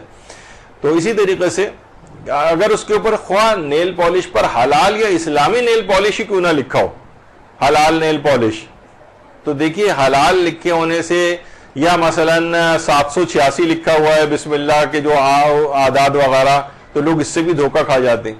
آیت اللہ سیستانی سے کتنے فتوے پوچھے گئے ہیں کہ ویسٹرن کنٹریز میں جو ہم سپر سٹورز جاتے ہیں تو وہاں پر گوشت وغیرہ کے جو پیکٹس بنے ہوئے رکھے ہوتے ہیں ان پر حلال گوشت لکھا ہوتا ہے. تو کیا ہم حلال گوشت سمجھ کے کھا؟ انہوں نے کہا ڈبے پہ کچھ حلال لکھے ہونے سے کوئی فرق نہیں پڑتا ہے. یعنی آپ کو یقین اور اطمینان ہونا چاہیے کہ مسلمان نے اس کو ذبح کیا ہے تو پھر وہ چیز ہوگی. ڈبے پہ کوئی بھی چیز لکھی ہوئی ہو، حلال 786 یہ وہ سب کچھ جو ہے، اس سے کوئی بھی چیز حلال نہیں ہوتی. خیر، تو یہ اس میں بیوقوف نہیں بننا چاہیے. اور بہرحال حالت اگر بالفرض اگر ٹھیک بھی ہو اور اس میں لیکن امکان پھر بھی اس کا رہے گا 1-2% کہ شاید پانی نیچے نہ پہنچ رہا ہو، تو اس صورت میں بھی واجب ہو جائے گا کہ اس کو ہٹائیں. اچھا، اب آ جائیے مصنوعی ناخن لگانے کا مسئلہ. وہ بھی آج کل یہ چیزیں بہت عام ہوتی جا رہی ہیں. اس قسم کے ناخن جو ہے بنا کے لگائے جا رہے ہیں اور اوپر سے لگا دیے جاتے ہیں. جب تک یہ لگے رہیں گے اس کے اوپر تو وہ جگہ ظاہر ہے کسی نہ کسی چیز سے تو اٹکائے جائیں گے نا، چپکائے جائیں گے اس جگہ پر، تو وہاں پر پانی نہیں پہنچے گا. وضو کے سلسلے میں ان کو پھر ہٹانا پڑے گا، اور تو ان کو ہٹانا ضروری ہو جائے گا. تو بہرحال یہ اوپر سے اس طرح سے جب لگائے جاتے ہیں تو کچھ نہ کچھ چپکنے والی جگہ چپک جاتی ہے ان سے. تو یہ پھر زیادہ بہتر یہ ہے کسی کو بہت شوق ہو رہا ہے تو یہ پیل آف جو نیل پالش کہلاتی ہیں یا پیلیبل، ان کو آپ جو ہے وہ لگا لیں. اور یعنی وضو آپ نے کر لیا، اس کے بعد آپ نے لگا لیا، اور پھر جب یا وضو کی نوبت آئی تو اس کو آرام سے ہٹ بھی جاتی ہے. اس کے اوپر کوئی نیل پالش ریموور سے یا لگانے سے وہ اس کی بھی ضرورت نہیں ہوتی محنت کرنے کی. تو کسی کو بہت اگر شوق ہو تو ناخنوں کے اوپر یہ چیز لگائی جا سکتی. لیکن اس سے کہیں زیادہ اگر آپ واقعتاً کبھی دیکھیں خوبصورتی کے پوائنٹ آف ویو سے بھی، تو بہرحال خواتین کو یہ کہا جائے گا ان دونوں چیزوں کو اپنے سامنے رکھیں تو اللہ کی بنائی ہوئی جو خلقت ہے وہی زیادہ بہتر آپ کو نظر آئے گی. پھر ایک چیز ہے ناخنوں پر ویکس لگانے کا فقہی حکم. ویکس عام طور پر خواتین جو ہے اپنے، بہت سی خواتین کے ناخن ٹوٹ رہے ہوتے ہیں، اس کی حفاظت کے لیے خاص ایک پیرافین ویکس آتا ہے، وہ انگلیوں کے اوپر بھی لگایا جاتا ہے، ناخنوں کے اوپر بھی لگایا جاتا ہے. تو اور کافی سننے میں آیا ہے کہ ظاہر ہے ناخنوں کو ٹوٹنے سے بچانا ہوتا ہے تو یا اس کو مزید خوبصورت بنانے کے لیے تو خواتین کئی دنوں تک اس کو لگا کر رکھتی ہیں. تو آیت اللہ سیستانی سے بھی اس فتویٰ لکھ کے پوچھا گیا کہ بعض خواتین اپنے ناخنوں کو خوبصورتی کے لیے متعارف حد سے زیادہ بڑھا کر رکھتی ہیں اور بسا اوقات یہ ناخن لمبے ہونے کی وجہ سے ٹوٹ جاتے ہیں. تو ایسی صورت میں ڈاکٹر ایک ویکس دیتے ہیں جسے بعض اوقات 1 دن سے زیادہ ناخنوں پر لگا کر رکھنا ہوتا ہے تاکہ ناخن نہ ٹوٹیں. جبکہ یہ ویکس وضو اور غسل کے دوران ناخنوں تک پانی پہنچنے میں رکاوٹ بنتے ہیں. کیا ایسی صورت میں اس کا استعمال خواتین کے لیے جائز ہے تاکہ خوبصورتی کے لیے ان کے ناخن نہ ٹوٹیں؟ اور اس حالت میں وضو غسل کیسے کیا جائے گا؟ آغا سیستانی نے جواب دیا کہ اگر یہ پانی کے پہنچنے میں رکاوٹ ہو تو اس کے ہوتے ہوئے وضو اور غسل صحیح نہیں ہوگا، اور ضروری ہے کہ اسے وضو اور غسل کے لیے ہٹایا جائے. اور اس کو لگانے کا جو مقصد بیان کیا گیا یعنی خوبصورتی وغیرہ، تو اس بات کا جواز نہیں بنے گا کہ اسے وضو غسل کے لیے نہ ہٹایا جائے. نہیں، لازمی ہٹانا پڑے گا. یہ جواز نہیں ہے کہ وہ اپنے ناخنوں کو خوبصورت بنانے کے لیے ویکس کیا کریں، لگانا پڑے گا. یہ پورے دن کے لیے، یہ تھوڑی دیر کے لیے نہیں، پورے دن یا کئی دن کے لیے لگانا پڑتا. تو آغا سیستانی نے کہا یہ جائز ہونے کے لیے کافی نہیں ہے. بلکہ وضو غسل کے لیے لازمی اس کو ہٹانا ہی پڑے گا. یہ ایک مسئلہ ہوا. اچھا, اب اگر اعضائے وضو میں ہاتھوں کے ناخنوں پر نیل پالش لگی ہو تو ظاہر ہے ابھی آپ نے سنا کہ یہ ہٹانا پڑے گا. اس کا قاعدہ اور قانون یہ ہے کہ جرم اور حاجب جسے کہا جاتا ہے نا, یعنی ایسی چیز جو ایک ذرا سی تھک ہو اور ایک لیئر سی بنا دے. اکثر خواتین بہت زیادہ ایک سوال آتا ہے, مدرسے کے پاس بھی آتا ہے, علماء سے بھی پوچھتے دیکھا گیا ہے کہ کیا ہم اپنے عادت کے دنوں میں جو ہے وہ خضاب لگا سکتے ہیں, کیونکہ اس سے جب ہم غسل کریں گے تو پھر تو ایک ان پہ رنگ آ چکا ہوگا, تو سوچتی ہیں پھر ہمارا جو ہے وہ صحیح نہیں ہوگا غسل بھی. تو اس کا جواب یہ ہے, دیکھیے رنگ جو ہے وہ رکاوٹ نہیں سمجھا جاتا, کیونکہ رنگ کے اندر کوئی تہ نہیں ہوتی ہے, لیکن اس میں جرم یا حاجب, یعنی حاجب ایسی رکاوٹ کو کہتے ہیں جو ایک لیئر بنا دیتی. تو یہ جو نیل پالش ہے یہ لیئر بناتی, جبکہ جو خضاب وغیرہ یا ہیئر کلر جو ہوتا ہے یہ لیئر نہیں بناتا ہے. اس وجہ سے اگر انہوں نے بال اپنے رنگ لیے ہیں اور اس کے بعد غسل بھی کریں گے تو غسل بالکل ٹھیک ہوگا.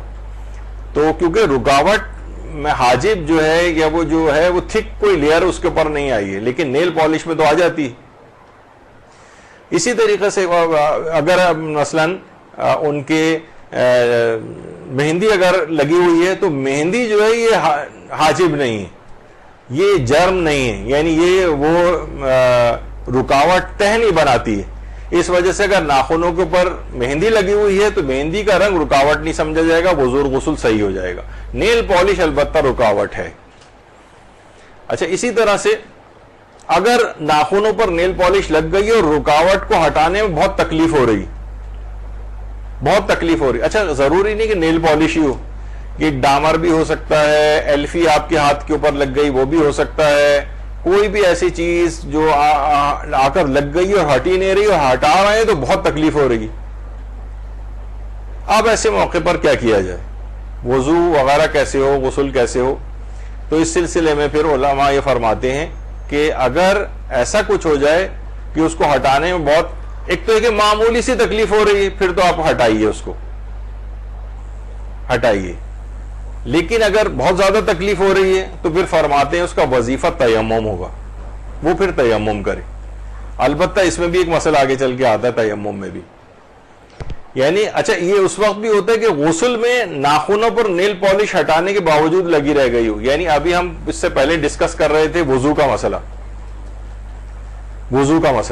غسل میں اگر نیل پالش ہم نے اس سے پہلے ہٹائی نیل پالش آپ نے, اور اس کے بعد پھر دیکھا کہ ارے بعد میں جب ہم نے غسل وغیرہ کر لیا آپ نے تو دیکھا کہ ارے اس میں تو چھوٹا سا ایک ڈاٹ نیل پالش کا پھر بھی لگا رہ گیا ہے, تو جو ایک ڈاٹ کے برابر بھی جگہ خشک نہیں ہونی چاہیے.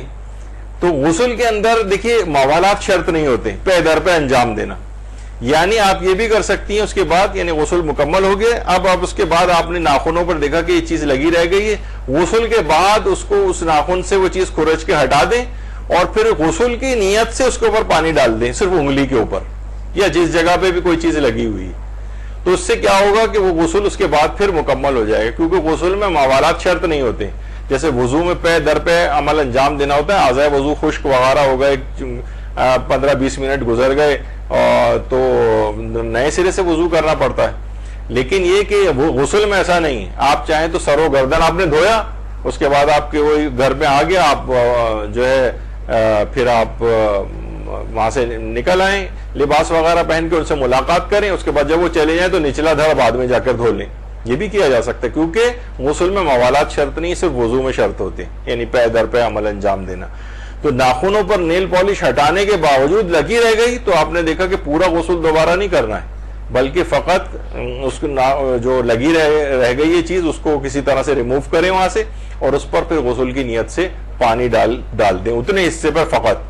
مثلا انگلی پہ تھی تو انگلی کو اپنے پانی ڈال کے دھو لیے, بس غسل اب مکمل ہو جائے گا. لیکن وضو میں ایسا نہیں ہوتا ہے. وضو میں ایک مسئلہ ہے, وضو میں جیسے کہ آغا سیستانی سے بھی ایک سوال پوچھا گیا کہ سالوں ہاتھوں کے ناخنوں پر نیل پالش لگی رہی, اس طرف متوجہ ہی نہیں تھے ہم, سابقہ نمازوں کا کیا ہوگا؟ سابقہ نمازوں کا تو انہوں نے کہا کہ اگر ظاہر ہے کہ وہ جاہل مقصر تھی اگر وہ، تو تمام نمازوں کی تکرار کرنی پڑے گی، دوبارہ پڑھنی پڑیں گی.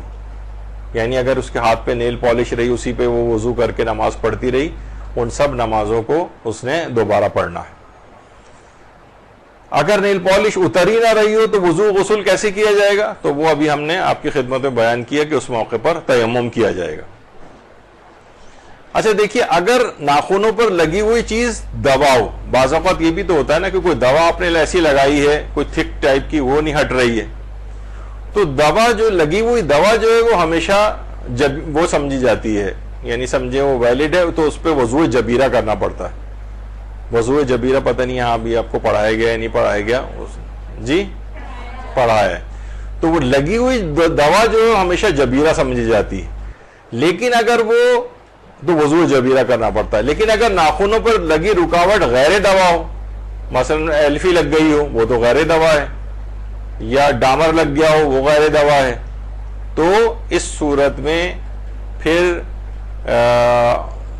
آپ کی ذمہ داری یہ ہوگی تیمم کرنا ہوگا. اس موقع پر وضوء جبیرہ نہیں ہے، کیونکہ وہ دوا نہیں ہے بلکہ غیر دوا آپ کے ہاتھ پہ لگی ہے. اور ویسے میں ایک اصول آپ کو بیان کر دیتا ہوں، غالباً اس میں بھی جیسے نے آپ کو پڑھایا ہوگا یہ، کہ کبھی بھی آپ کو شک ہو جائے کہ میری ذمہ داری وضوء جبیرہ ہے یا تیمم ہے، تو پھر یہ ہے کہ آپ دونوں چیزیں ہی کر لیں تو آپ بری ذمہ ہو جاتے ہیں. یعنی کبھی آپ کو سمجھنا ہے کہ پتہ نہیں اس میں وضوء جبیرہ ہوگا، پتہ نہیں تیمم ہوگا، کیونکہ بہت زیادہ مسائل کے اندر فرق آتا ہے، کبھی وضوء جبیرہ کرنا پڑتا ہے، کبھی تیمم کرنا پڑتا ہے. تو ایسے موقع پر وضوء جبیرہ اور تیمم دونوں انجام دیں. لیکن اگر انسان کا وظیفہ شرع تیمم ہو اور رکاوٹ ناخنوں پر ہی ہو، یہ ایک بڑا مسئلہ ہے. دیکھیے ابھی آپ کر رہی تھیں کہ اس ہاتھ پہ آپ کی جو چیز لگی ہوئی ہے وہ غیر دوا ہے تو تیمم کرنا ہے. اب تیمم تو کرنا ہے، لیکن تیمم تو ہاتھ کی پشت کے اوپر کیا جاتا ہے نا، ہاتھ کی پشت پر، یعنی جو آپ کا ہاتھ ہے اس کے اوپر آپ ہاتھ پھیریں گی تو اس پہ تو ناخن بھی آ رہے ہیں، تو ناخن پہ تو خود ہی رکاوٹ ہے، تو تیمم بھی صحیح نہیں ہو رہا، تو پھر اس کو کہا جاتا ہے تیمم جبیرہ. یعنی اس کے الگ احکام ہے، یعنی وضوء جبیرہ، تیمم جبیرہ، یعنی خود اعضائے تیمم پر ہی، مثلا پیشانی، تیمم کن چیزوں کا ہوتا ہے؟ پیشانی کا ہوتا ہے اور ہاتھ کی پشت کا ہوتا ہے بس. بہت سے افراد اس کو سمجھتے، بہت سے کیا بلکہ ایک کے متعلق تو سنا کہ وہ تو کہتے تھے کہ منہ میں مٹی ڈالی جائے پھر تھوکی جائے پھر ناک میں تھوڑی سی مٹی، یعنی یہ والا تیمم نہیں ہے. یہ ہاتھوں کو پورا جس طرح دھویا جاتا ہے کلائی کی جوڑ سے مٹی سے لگائی جا رہی ہے وہاں پہ، نہیں، صرف پیشانی کا تیمم ہے اور ہاتھ کی پشت کا ہے. لیکن اگر وہ رکاوٹ خود ہی اعضائے تیمم پر ہو تو تیمم جبیرہ کیا جائے گا. اور یہ بھی اس میں ہے کہ احتیاط اسی کے اندر ہے کہ وہ جو چیز چپکی ہوئی ہے اس کے اوپر بھی جبیرہ کی طرح سے ہاتھ پھیرا جائے. خیر، ایک مسئلہ یہ ہوتا ہے کہ جو معلوم نہیں ہوتا کہ ناخنوں پہ جو رکاوٹ ہمارے لگی ہوئی تھی وضو غسل سے پہلے لگی تھی یا بعد میں لگی. بعض اوقات یہ بھی تو شک ہو سکتا ہے. اس صورت میں جتنی پڑھی گئی نمازیں وہ سب صحیح شمار ہوں گی، وہ سب صحیح. یعنی جب آپ کو یہ پتہ نہ ہو کہ یہ وضو غسل سے پہلے رکاوٹ آ کے لگی تھی یا بعد میں لگی ہے، لیکن اگر معلوم ہے کہ رکاوٹ وضو سے پہلے ہی لگی تھی، آپ کو پتا ہے یہ تو میں نے فلاں اس وقت یہ کام کیا تھا، یہ رکاوٹ تو اسی وقت لگی تھی. مثلا اکثر خواتین، اب پتہ نہیں ہوتا یا نہیں ہوتا، مثلا آٹا گوندتی ہیں ہاتھ سے اپنے، تو کچھ نہ ہاتھ دھونے کے بعد کچھ نہ کچھ کہیں آٹا ناخنوں کے کناروں پہ لگا رہ گیا. اچھا، جب آپ نے وضو وغیرہ کر لیا اور بعد میں آپ دیکھ رہی ہیں ارے یہ تو کنارے پہ تو میرے آٹا لگا رہ گیا، اس کے نیچے تو پانی نہیں پہنچا ہوگا، اس وقت کا یہ مسئلہ ہوتا ہے. ابھی خیر وہ آتا ہے. معلوم ہے کہ رکاوٹ وضو سے پہلے لگی تھی، اس صورت میں اس کو کافی نہیں سمجھا جائے گا اور رکاوٹ ہٹانے کے بعد دوبارہ وضو کرنا پڑے گا. اور اگر کوئی نماز ایسی پڑھ لی گئی ہے تو اس نماز کو دوبارہ پڑھنا پڑے گا، دوبارہ پڑھنا پڑے گا. آج آپ کو وقفہ آج نہیں دیا جا رہا ہے کیونکہ مجھے 2 گھنٹے میں موضوع پورا امید ہے کہ ختم کر دوں گا، تو اس وجہ سے آج بیچ کا جو گیپ ہے آپ کا وہ مائنس کر دیا. اچھا، اب اگر ابھی تھا کہ وضو سے پہلے وضو کے بعد پتہ چلا یا پتہ ہی نہ چلا کہ پہلے لگی تھی یا بعد میں لگی تھی، تو آپ نے سنا کہ پڑھی گئی نمازیں بھی ساری صحیح ہیں اور وہ ٹھیک ہے. اور اگر یہ ہے کہ نہیں یہ پہلے لگا تھا تو پڑھی گئی ساری نمازیں باطل ہو جائیں گی اور ان کو دوبارہ پڑھنا پڑے گا. لیکن اگر احتمال ہے کہ کہیں ناخنوں پر کچھ رکاوٹ تو نہیں ہے, مثلا میں ابھی آٹا گوندھ کر آئی ہوں, ہاتھ بھی میں نے دھو لیے ہیں, ہو سکتا ہے کہیں کچھ لگا رہ گیا ہو, تو پھر لازم ہو جائے گا کہ آپ تحقیق کریں, ہاتھوں کو اچھی طریقے سے دیکھیں کہ کہیں کوئی ایسی چیز لگی تو نہیں رہ گئی ہے. یہ ضروری ہو جاتی ہے اس تحقیق. عام حالات میں تحقیق ضروری نہیں ہے آپ کے لیے. مثلا آپ وضو کرنے جا رہی ہیں, وضو بس آپ کھڑی ہو گئی ہیں آپ وضو کے لیے, یہ ہاتھ کو جگہ جگہ سے دیکھنا تو ضروری نہیں ہوتا اس میں کہ کوئی چیز لگی ہوئی تو نہیں. لیکن اگر احتمال ہے کہ کچھ ناخنوں پر یا ہاتھ پہ کسی جگہ یا چہرے پر کسی جگہ کوئی رکاوٹ تو نہیں ہے, مثلا آپ میک اپ کی بہت ساری ایسی چیزیں استعمال کرتی ہیں, واللہ عالم مجھے تو معلوم نہیں ہے, لیکن وہ کوئی نہ کوئی ایسی چیز کہ جو آپ کو یہ ہو کہیں یہ چیز لگی نہ رہ گئی ہو, پتہ نہیں کون سے مسکارا وسکارا ٹائپ کی جو چیزیں ہوتی ہیں کہ کہیں وہ اگر ایسی کوئی لیئر یا کوٹنگ اس نے بنا دی ہے تو وہ تو وضو اور غسل میں رکاوٹ ہوگی. تو اس کی تحقیق کرنا پھر لازم ہے کہ آپ اچھی طریقے سے دیکھیں اور اطمینان کریں گے کوئی چیز لگی تو نہیں رہ گئی ہے ناخنوں وغیرہ پر. اچھا دیکھیں, ناخنوں کا مسئلہ یہ ہے, یہ کیوں پرمیبل نیل پالش وغیرہ کا, کیونکہ ایک سوئی کی نوک کے برابر بھی ناخن دھلنے سے نہ رہ جائیں, وضو میں بھی اور غسل میں بھی. البتہ سر کے بالوں کا مسئلہ ایک الگ آئے گا کہ عورتوں کے جو بڑے بال ہیں, کیا وہ اوپر سر سے جہاں سے بال اگتا ہے وہاں سے لے کر اور بالکل بال جہاں پر اختتام پذیر ہو رہے ہوتے ہیں وہاں تک کیا غسل میں دھونا واجب ہے یا واجب نہیں ہے, یہ خود ہم بالوں والے مسئلے کے اندر بیان کریں گے. ناخنوں کے اندر تو واجب ہے کہ کوئی ایک ڈاٹ کے برابر بھی جگہ خالی نہ ہو, لیکن اس میں بہرحال یہ ہے کہ رہبر معظم اور امام خمینی تو کہتے تھے کہ عورت کے سر کے بال کے جڑ سے لے کر اور بالوں کی بالکل جہاں نوک اختتام پذیر ہو رہے ہوتے ہیں وہاں تک بالوں کا غسل میں دھونا واجب ہے, احتیاط واجب, احتیاط واجب کی بنا پر ضروری ہے. البتہ آقا سیستانی اور آقا خوئی فرماتے ہیں کہ وہ بال جو صرف سر سے جڑے ہوئے ہیں, وہ والا حصہ جس میں سر پورا دھل رہا ہے, تو وہ جو بال خود بخود وہاں پر موجود ہیں وہ اگر دھل جائیں تو وہ کافی ہے. بالوں کو بالکل آخری حصے تک دھونا یہ غسل میں واجب نہیں ہوتا ہے. تو بہرحال یہ اپنی جگہ پہ جب سر کے بالوں کا ہم مسئلے کو ذکر کریں گے تو اس وقت اس کو زیر بحث لائیں گے. اچھا, اب اگر نیل پالش ہٹی نہ رہی ہو, پہلی تو چیز دیکھیے کہ ہر صورت میں نیل پالش ہٹانی, نیل پالش ریموور سے ہٹائیں, کسی چیز سے گھسیں, نہیں ہے تو چھری قینچی چاقو کوئی چیز لے کر آئیں, بلیڈ لے کر آئیں, ہٹائیں ناخن کے اوپر سے وہ چیز. یہ نہ کہیں کہ بھائی اس سے تو میرا ناخن تھوڑے سے بدنما ہو جائیں گے, نہیں, ہٹانا ضروری ہے ہر صورت میں, آپ کی نماز ورنہ قربان کرنی پڑے گی نیل پالش کے اوپر. تو بہرحال نیل پالش ہٹائیں, لیکن پھر بھی اگر نیل پالش نہیں ہٹ رہی اور نماز کا وقت بھی نکلا جا رہا ہے تو پھر وہی ہوگا کہ تیمم کر کے اور نماز پڑھنا پڑے گی, تیمم کرنا ہوگا. تیمم میں نے جیسے کہا کہ پیشانی کے بعد ہاتھ کی پشت دونوں جو ہیں وہ کیا جاتا ہے, جس کے اندر ناخنوں سے اگلا حصہ بھی تھوڑا سا لیا جاتا ہے جہاں سے انگلیاں شروع ہوتی ہیں, تو وہاں تک کا اس میں ہاتھوں کو پھیرا جاتا ہے. وضو میں ناخنوں پہ نیل پالش ہٹانے کے باوجود لگی رہ گئی تو ابھی آپ نے سنا کہ وہ یہی سمجھا جائے گا, یعنی کہ وہ آپ نے جو نمازیں سے پڑھی ہیں وہ ساری نمازیں باطل ہو شمار ہوں گی اور ان نمازوں کو دوبارہ پڑھنا پڑے گا. اور اسی طریقے سے ناخنوں کے اندر اگر میل بسا ہوا ہے یا آٹا لگا رہ گیا ہے. اچھا, ناخنوں میں میل کا بھی ایک مسئلہ ہے. آغا سیستانی سے پوچھا گیا کیا وضو کرتے وقت ہاتھوں یا پیروں کے ناخنوں کے نیچے سے میل کو ہٹانا واجب ہے؟ تو انہوں نے جواب دیا اگر وہ میل ظاہر میں دکھائی نہ دے تو اسے ہٹانا واجب نہیں, یعنی باہر سے نظر نہیں آ رہا ہے, لیکن ظاہر میں دکھائی دے اور پانی کے جلد تک پہنچنے میں رکاوٹ بنے تو اسے ہٹانا واجب ہوگا. عام طور پر یہ بہت سارے افراد ہیں جو مختلف مثلا موٹر میکینک ہیں یا کوئی اور اس طرح کا جو کام کرتے ہیں, ان لوگوں کے ساتھ یہ والا مسئلہ ہو سکتا ہے. رنگ کرنے والے ہیں بہت سارے افراد, ان لوگوں کے لیے مسئلہ ہو سکتا ہے. میل ہی ضروری نہیں, یعنی کوئی بھی رنگ منگی چاہے کیوں نہ اس انداز سے لگاؤ. تو فرماتے ہیں اگر بہرحال میل کا جو مسئلہ ہے کہ میل ظاہر میں دکھائی نہ دے تو اسے ہٹانا واجب نہیں ہے, لیکن ظاہر میں دکھائی دے رہا ہے کہ یہ میل ہے اور یہ کھال کے اوپر بھی لگا ہوا ہے اس کا ایک پارٹ, تو پھر واجب ہو جائے گا اسے ہٹانا وضو اور غسل سے پہلے. اچھا, اگر ناخنوں کے نیچے خون جم جائے, کوئی چوٹ وغیرہ لگ جاتی ہے, تو آقا سیستانی فرماتے ہیں وہ خون جو چوٹ لگنے کی وجہ سے ناخن یا کھال کے نیچے جم جاتا ہے, اگر اس طرح سے ہو کہ لوگ خون نہ کہیں اسے, بس کہیں کھرنڈ ہے کچھ ہے کوئی خون نہ کہیں, وہ پاک ہے. لیکن اگر اسے خون کہیں اور وہ ظاہر بھی ہو جائے تو وہ پھر نجس ہے.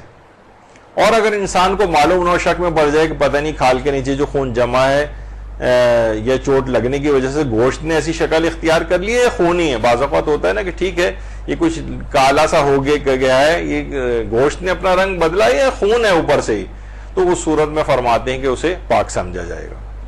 تو بہرحال کھال اور ناخن کے نیچے جمع ہوا خون کا بھی ایک مسئلہ ہے. ناخن کے نیچے جمع ہوا خون ظاہر ہو جائے تو پھر وہ نجس شمار ہوتا ہے. ایک چیز اور بھی بتا دی جائے کہ ویسے تو کافر جو ہیں آغا سیستانی نے پہلے فتویٰ دیا تھا اور پھر اب احتیاط واجب لگا دی ہے. ویسے اس وقت زیادہ تر مراجع ہمارے جو ہیں وہ کہتے ہیں کہ اہل کتاب جو ہیں جسمانی اعتبار سے پاک ہیں, یہودی اور عیسائی. آغا سیستانی پارسیوں کو بھی پاک سمجھتے ہیں, زرتشت یا پارسی جن کو کہا جاتا ہے, فرماتے ہیں کہ وہ بھی اہل کتاب ہیں. تو اہل کتاب کا جسم پورا ہی نجس ہے, یعنی اپنے گھر میں آپ کوئی عیسائی ملازمہ, آغا خامنئی جو ہے رہبر معظم, ان کے فتوے میں بھی یہودی اور عیسائی پاک ہیں. البتہ پارسی غالباً ان کے فتوے میں پاک نہیں ہیں, لیکن آغا سیستانی انہیں بھی پاک سمجھتے ہیں. تو اگر کوئی شخص, یہ کافر کتابی کہلاتے ہیں, ان کا پورا جسم پاک ہے, تو یہ اگر آپ کے گھر میں میڈ کے طور پہ بھی کام کر رہی ہیں یا گھر میں ملازم ہیں, باورچی, کوئی کک ہے, عیسائی ہے, تو وہ کھانا وانا بھی پکا سکتا ہے, اس کے ہاتھ کہیں لگے تو کوئی مسئلہ نہیں ہے, جسمانی اعتبار سے وہ پاک ہیں. البتہ کافر غیر کتابی جو ہیں, مثلا ہندو ہیں, سکھ ہیں, بدھسٹ ہیں یا لامذہب ہیں, کوئی مذہب ہی نہیں ہے ان کا, دہری ہیں, تو پھر وہ آغا سیستانی فرماتے ہیں پہلے ان کا فتویٰ تھا, اب احتیاط واجب کر دیا کہ احتیاط واجب کی بنا پر غیر اہل کتاب نجس ہیں. نجس ہیں تو یہ حتیٰ کہ اس کا ناخن بھی نجس ہے احتیاط واجب کے طور پر, اور بعض مراجع کہتے ہیں فتوے کی بنا پر نجس ہیں. اور کچھ ایک آدھ ایسے بھی ہیں کہ جو کہ کافر کو بھی, کافر غیر کتابی کو بھی, ہندو سکھ عیسائی, ہندو اور سکھوں وغیرہ کو بھی پاک سمجھتے ہیں. لیکن ایک بہرحال جن کی زیادہ تر ابھی تقلید ہو رہی ہے, جیسے آغا سیستانی, آیت اللہ خامنئی وغیرہ, یا آیت اللہ وحید خراسانی, یا سعید الحکیم, یا سعید الحکیم کی تو انتقال ہو گیا, شبیری زنجانی, یا مثلا اسحاق فیاض وغیرہ, ان کے فتوے میں غیر اہل کتاب جو ہیں وہ پاک نہیں. تو اگر بالفرض وہ نجس بھی ہے کسی کے فتوے میں, تو اکثر یہ ہوتا ہے کہ ہو سکتا ہے ناخن اس کا نجس نہ ہو, کیونکہ ناخن میں تو نہیں, اس کا ناخن بھی نجس شمار ہوتا ہے ان کے فتوے میں. اسی طریقے سے کتا اور سور جو عین نجس ہیں, ان کے پورا جسم نجس ہے, حتیٰ کہ ان کے بال اور ناخن بھی نجس ہیں کتا اور سور کے. لیکن جو اور حرام گوشت جانور ہیں ان کا ناخن جو ہے وہ نجس نہیں ہوگا, چاہے وہ حرام گوشت ہیں, لیکن کتا سور کی کیٹیگری بالکل الگ ہے. یہاں پر پورا ایک درس جو ہے کتے کے فقہی احکام کے اوپر بھی ہو چکا ہے, بلی کے فقہی احکام کے اوپر بھی ہو چکا ہے, مچھلیوں کے احکام پہ بھی ہو چکا ہے. تو اس میں پورا اسی طرح سے تمام مسائل ان کے ڈسکس ہوئے تھے. کتے اور سور کے ناخن بھی نجس شمار ہوتے ہیں. اچھا, میت کے اگر ناخن کو چھوا جائے تو کیا غسل مس میت واجب ہوتا ہے؟ آغا سیستانی فرماتے ہیں جی ہاں, غسل مس میت واجب ہو جاتا ہے ناخن کو چھونے سے. بعض مراجع کہتے ہیں کہ نہیں, ناخن اور بال ایسے ہیں کہ جس کو چھونے سے واجب نہیں ہوگا, لیکن بہرحال آغا سیستانی کا یہی نظریہ ہے. میت کے ناخنوں پر کچھ لگا رہ گیا ہو تو پھر یعنی غسل کے وقت اس کے ناخنوں کو, جیسے ہم نے ابھی ڈسکس کیا, کہ ہٹانا پڑے گا. ناخنوں پہ کچھ لگا رہ گیا تو اس کو ہٹائیے اور اس کے بعد پھر غسل دیں. غسل حتیٰ کہ اگر آپ بعد میں بھی آپ کو نظر آئے غسل وغیرہ مکمل ہو گیا ہے, اور اس کے بعد جب دفن افن کرنے لگے تو دیکھا ارے پاؤں کے ناخن پہ کچھ یا جسم پہ کہیں اور کچھ ایسا رکاوٹ نظر آ گئی, تو اس کو بھی وہاں سے ہٹا کر اور پھر جو ہے اس پہ پانی ڈال کے بہرحال اس کو مکمل کیا جائے گا, یا وہیں غسل خانے میں غسل کو مکمل کیا جائے گا. اچھا, ایک اور ناخنوں سے ریلیٹڈ ایک بات اور, کہ ناخن اگر کسی شخص کے ہیں اور اس نے غصے میں آ کر, پہلے زمانے میں تو لوگ بادشاہ وغیرہ ناخن اکھڑواتے تھے, تو اس کی ایک الگ دیت دینا پڑتی ہے. یا مثلا ناخنوں سے اگر کسی نے خراشیں ڈال دی ہوں کسی کے, تو اس کی بھی الگ ایک دیت دینا پڑتی ہے. یعنی ایسا نہیں کہ ہماری لڑائی ہو گئی تھی, بہنوں میں آپس میں لڑائی ہو گئی, ناخنوں سے کھرچ دیا آپ نے, نہیں, توبہ تو الگ کرنی ہے, اس سے معافی بھی مانگنی ہے, دیت الگ سے دینی پڑے گی یا دیت کو معاف کروانا پڑے گا. اچھا, ناخنوں کے ذریعے بعض اوقات یہ غم میں کسی رشتہ دار کا موت ہو گئی تو غم میں انسان اپنے بالوں کو نوچتا ہے, اپنے چہرے پر خراشے ڈال لیتا ہے. تو یہ ایسا کرنا کے سلسلے میں آغا سیستانی فرماتے ہیں کہ اگر عورت, تیسرا جو مسئلہ ہے, اگر میت کے سوگ میں اپنے چہرے کو زخمی کر کے خون آلود کر لے یا اپنے بالوں کو نوچے تو احتیاط مستحب کی بنا پر یا تو یہ غلام آزاد کرے یا 10 فقیروں کو کھانا کھلائے یا انہیں کپڑے پہنائے. اور اگر مرد اپنی بیوی یا فرزند کی موت پر اپنے گریبان یا لباس کو پھاڑے تب بھی یہی حکم ہے. تو بہرحال پہلا مسئلہ یہ ہے کہ کسی انسان کی موت پر انسان کے لیے احتیاط کی بنا پر جائز نہیں کہ اپنے چہرے اور بدن کو زخمی کرے, اپنے بالوں کو نوچے. لیکن سر اور چہرے کو پیٹ سکتا ہے لیکن نوچ نہیں سکتا. یہ اپنے چہرے کو ناخنوں سے نوچ لیا اس نے. تو بہرحال اگر کہہ رہے ہیں کہ اگر عورت نے سوگ میں اپنے چہرے کو زخمی کیا, خون آلود کر لیا یا اپنے بالوں کو نوچا تو پھر احتیاط مستحب یہ ہے کہ وہ 10 فقیروں کو کھانا کھلائے یا کپڑے پہنائے. تو بہرحال واجب حکم تو نہیں, ایک مستحب حکم ہے. بہرحال یہ کہ اور ظاہر ہے کہ جو زخمی کیا جاتا ہے عام طور پر ناخن وغیرہ اس میں استعمال ہوتے ہیں. اچھا, اگر کبھی کبھی یہ ہوتا ہے کہ اگر سجدگاہ ہماری غائب ہو جائے تو کیا ہم ہاتھوں کے ناخن پر سجدہ کر سکتے ہیں؟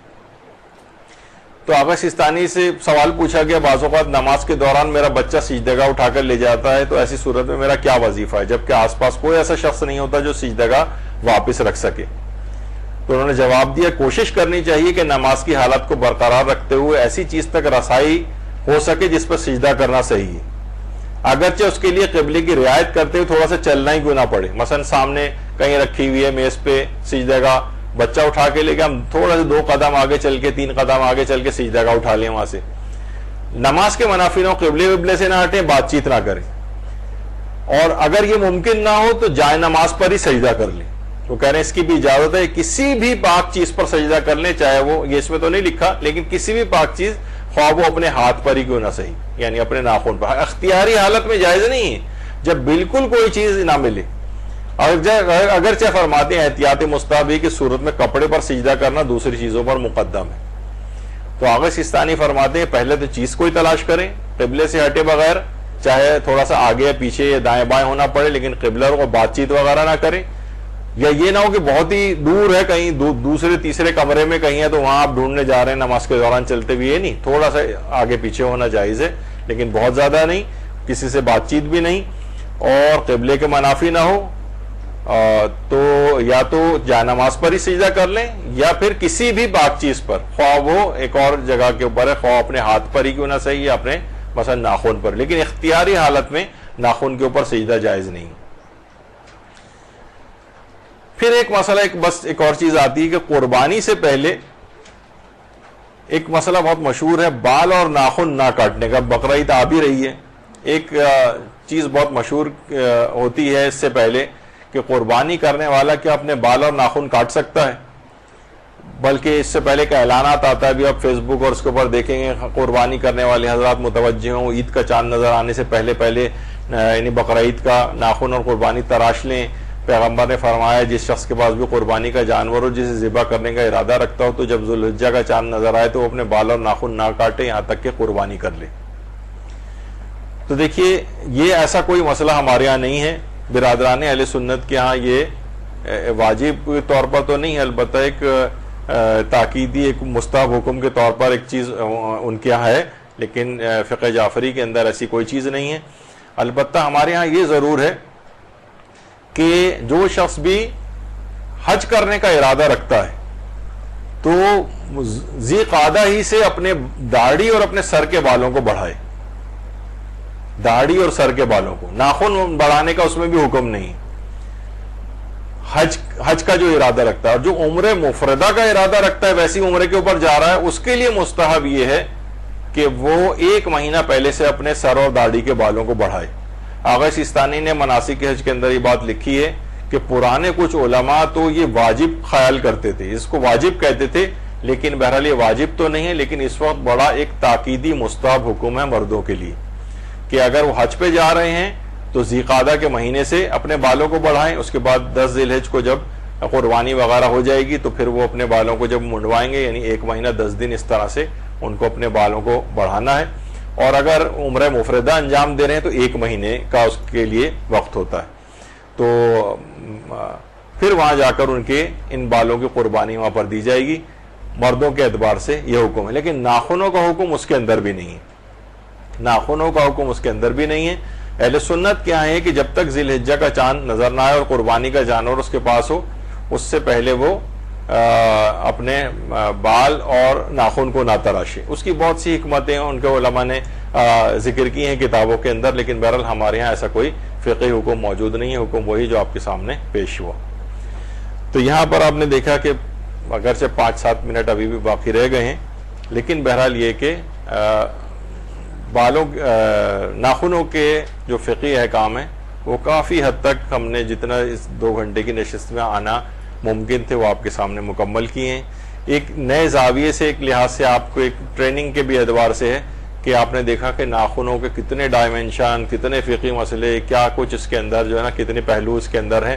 اللہ کی یہ نعمت جو اس نے ہمیں دی ہے اور ہمارے جسم سے چپکی ہوئی جب ہٹ جاتی ہے، کچھ جگہ اس میں تکلیف واقع ہوتی ہے تو پھر ہمیں اس کی اہمیت کا احساس ہوتا ہے۔ تو بہرحال اور اس سے اس کا بھی اندازہ لگائیں کہ ہمارے جسم کے ہر حصے کے اوپر اللہ کے احکامات موجود ہیں، اور اپنے جسم کو ہم اللہ کی مرضی کے مطابق استعمال کریں۔ میرا جسم میری مرضی نہیں، بلکہ میرا جسم اللہ کی مرضی، یہ اس کے اندر جو ہے آج کی حد تک پیغام ہے۔ اور اسی طریقے سے انشاءاللہ اگر آگے کوئی اس میں چیز ہوئی تو اس میں آنکھوں کے فقہی احکام بھی آئیں گے، بالوں کے فقہی احکام آئیں گے، اور جلد جو ہے ہمارے جسم کی اس کے احکام آئیں گے۔ اس طرح سے کر کے یہ بھی ایک زاویہ فکر آپ کے لیے ہوگا کہ مسائل کو اس طرح سے بھی سیکھا اور سمجھا جا سکتا ہے۔ تو بہت گفتگو ہو گئی ہے اور سوالات تو آپ کے یقیناً بہت سارے ہوں گے، لیکن میں بھی مسلسل بولتے بولتے تھک گیا ہوں۔ کوئی کسی کے تحریری سوالات ہوں تو کاؤنٹر پہ جمع کرا دیجیے گا، انشاءاللہ پھر بعد میں اس کے جوابات دے دیے جائیں گے۔ وصلی اللہ علی محمد وآلہ الطیبین الطاہرین۔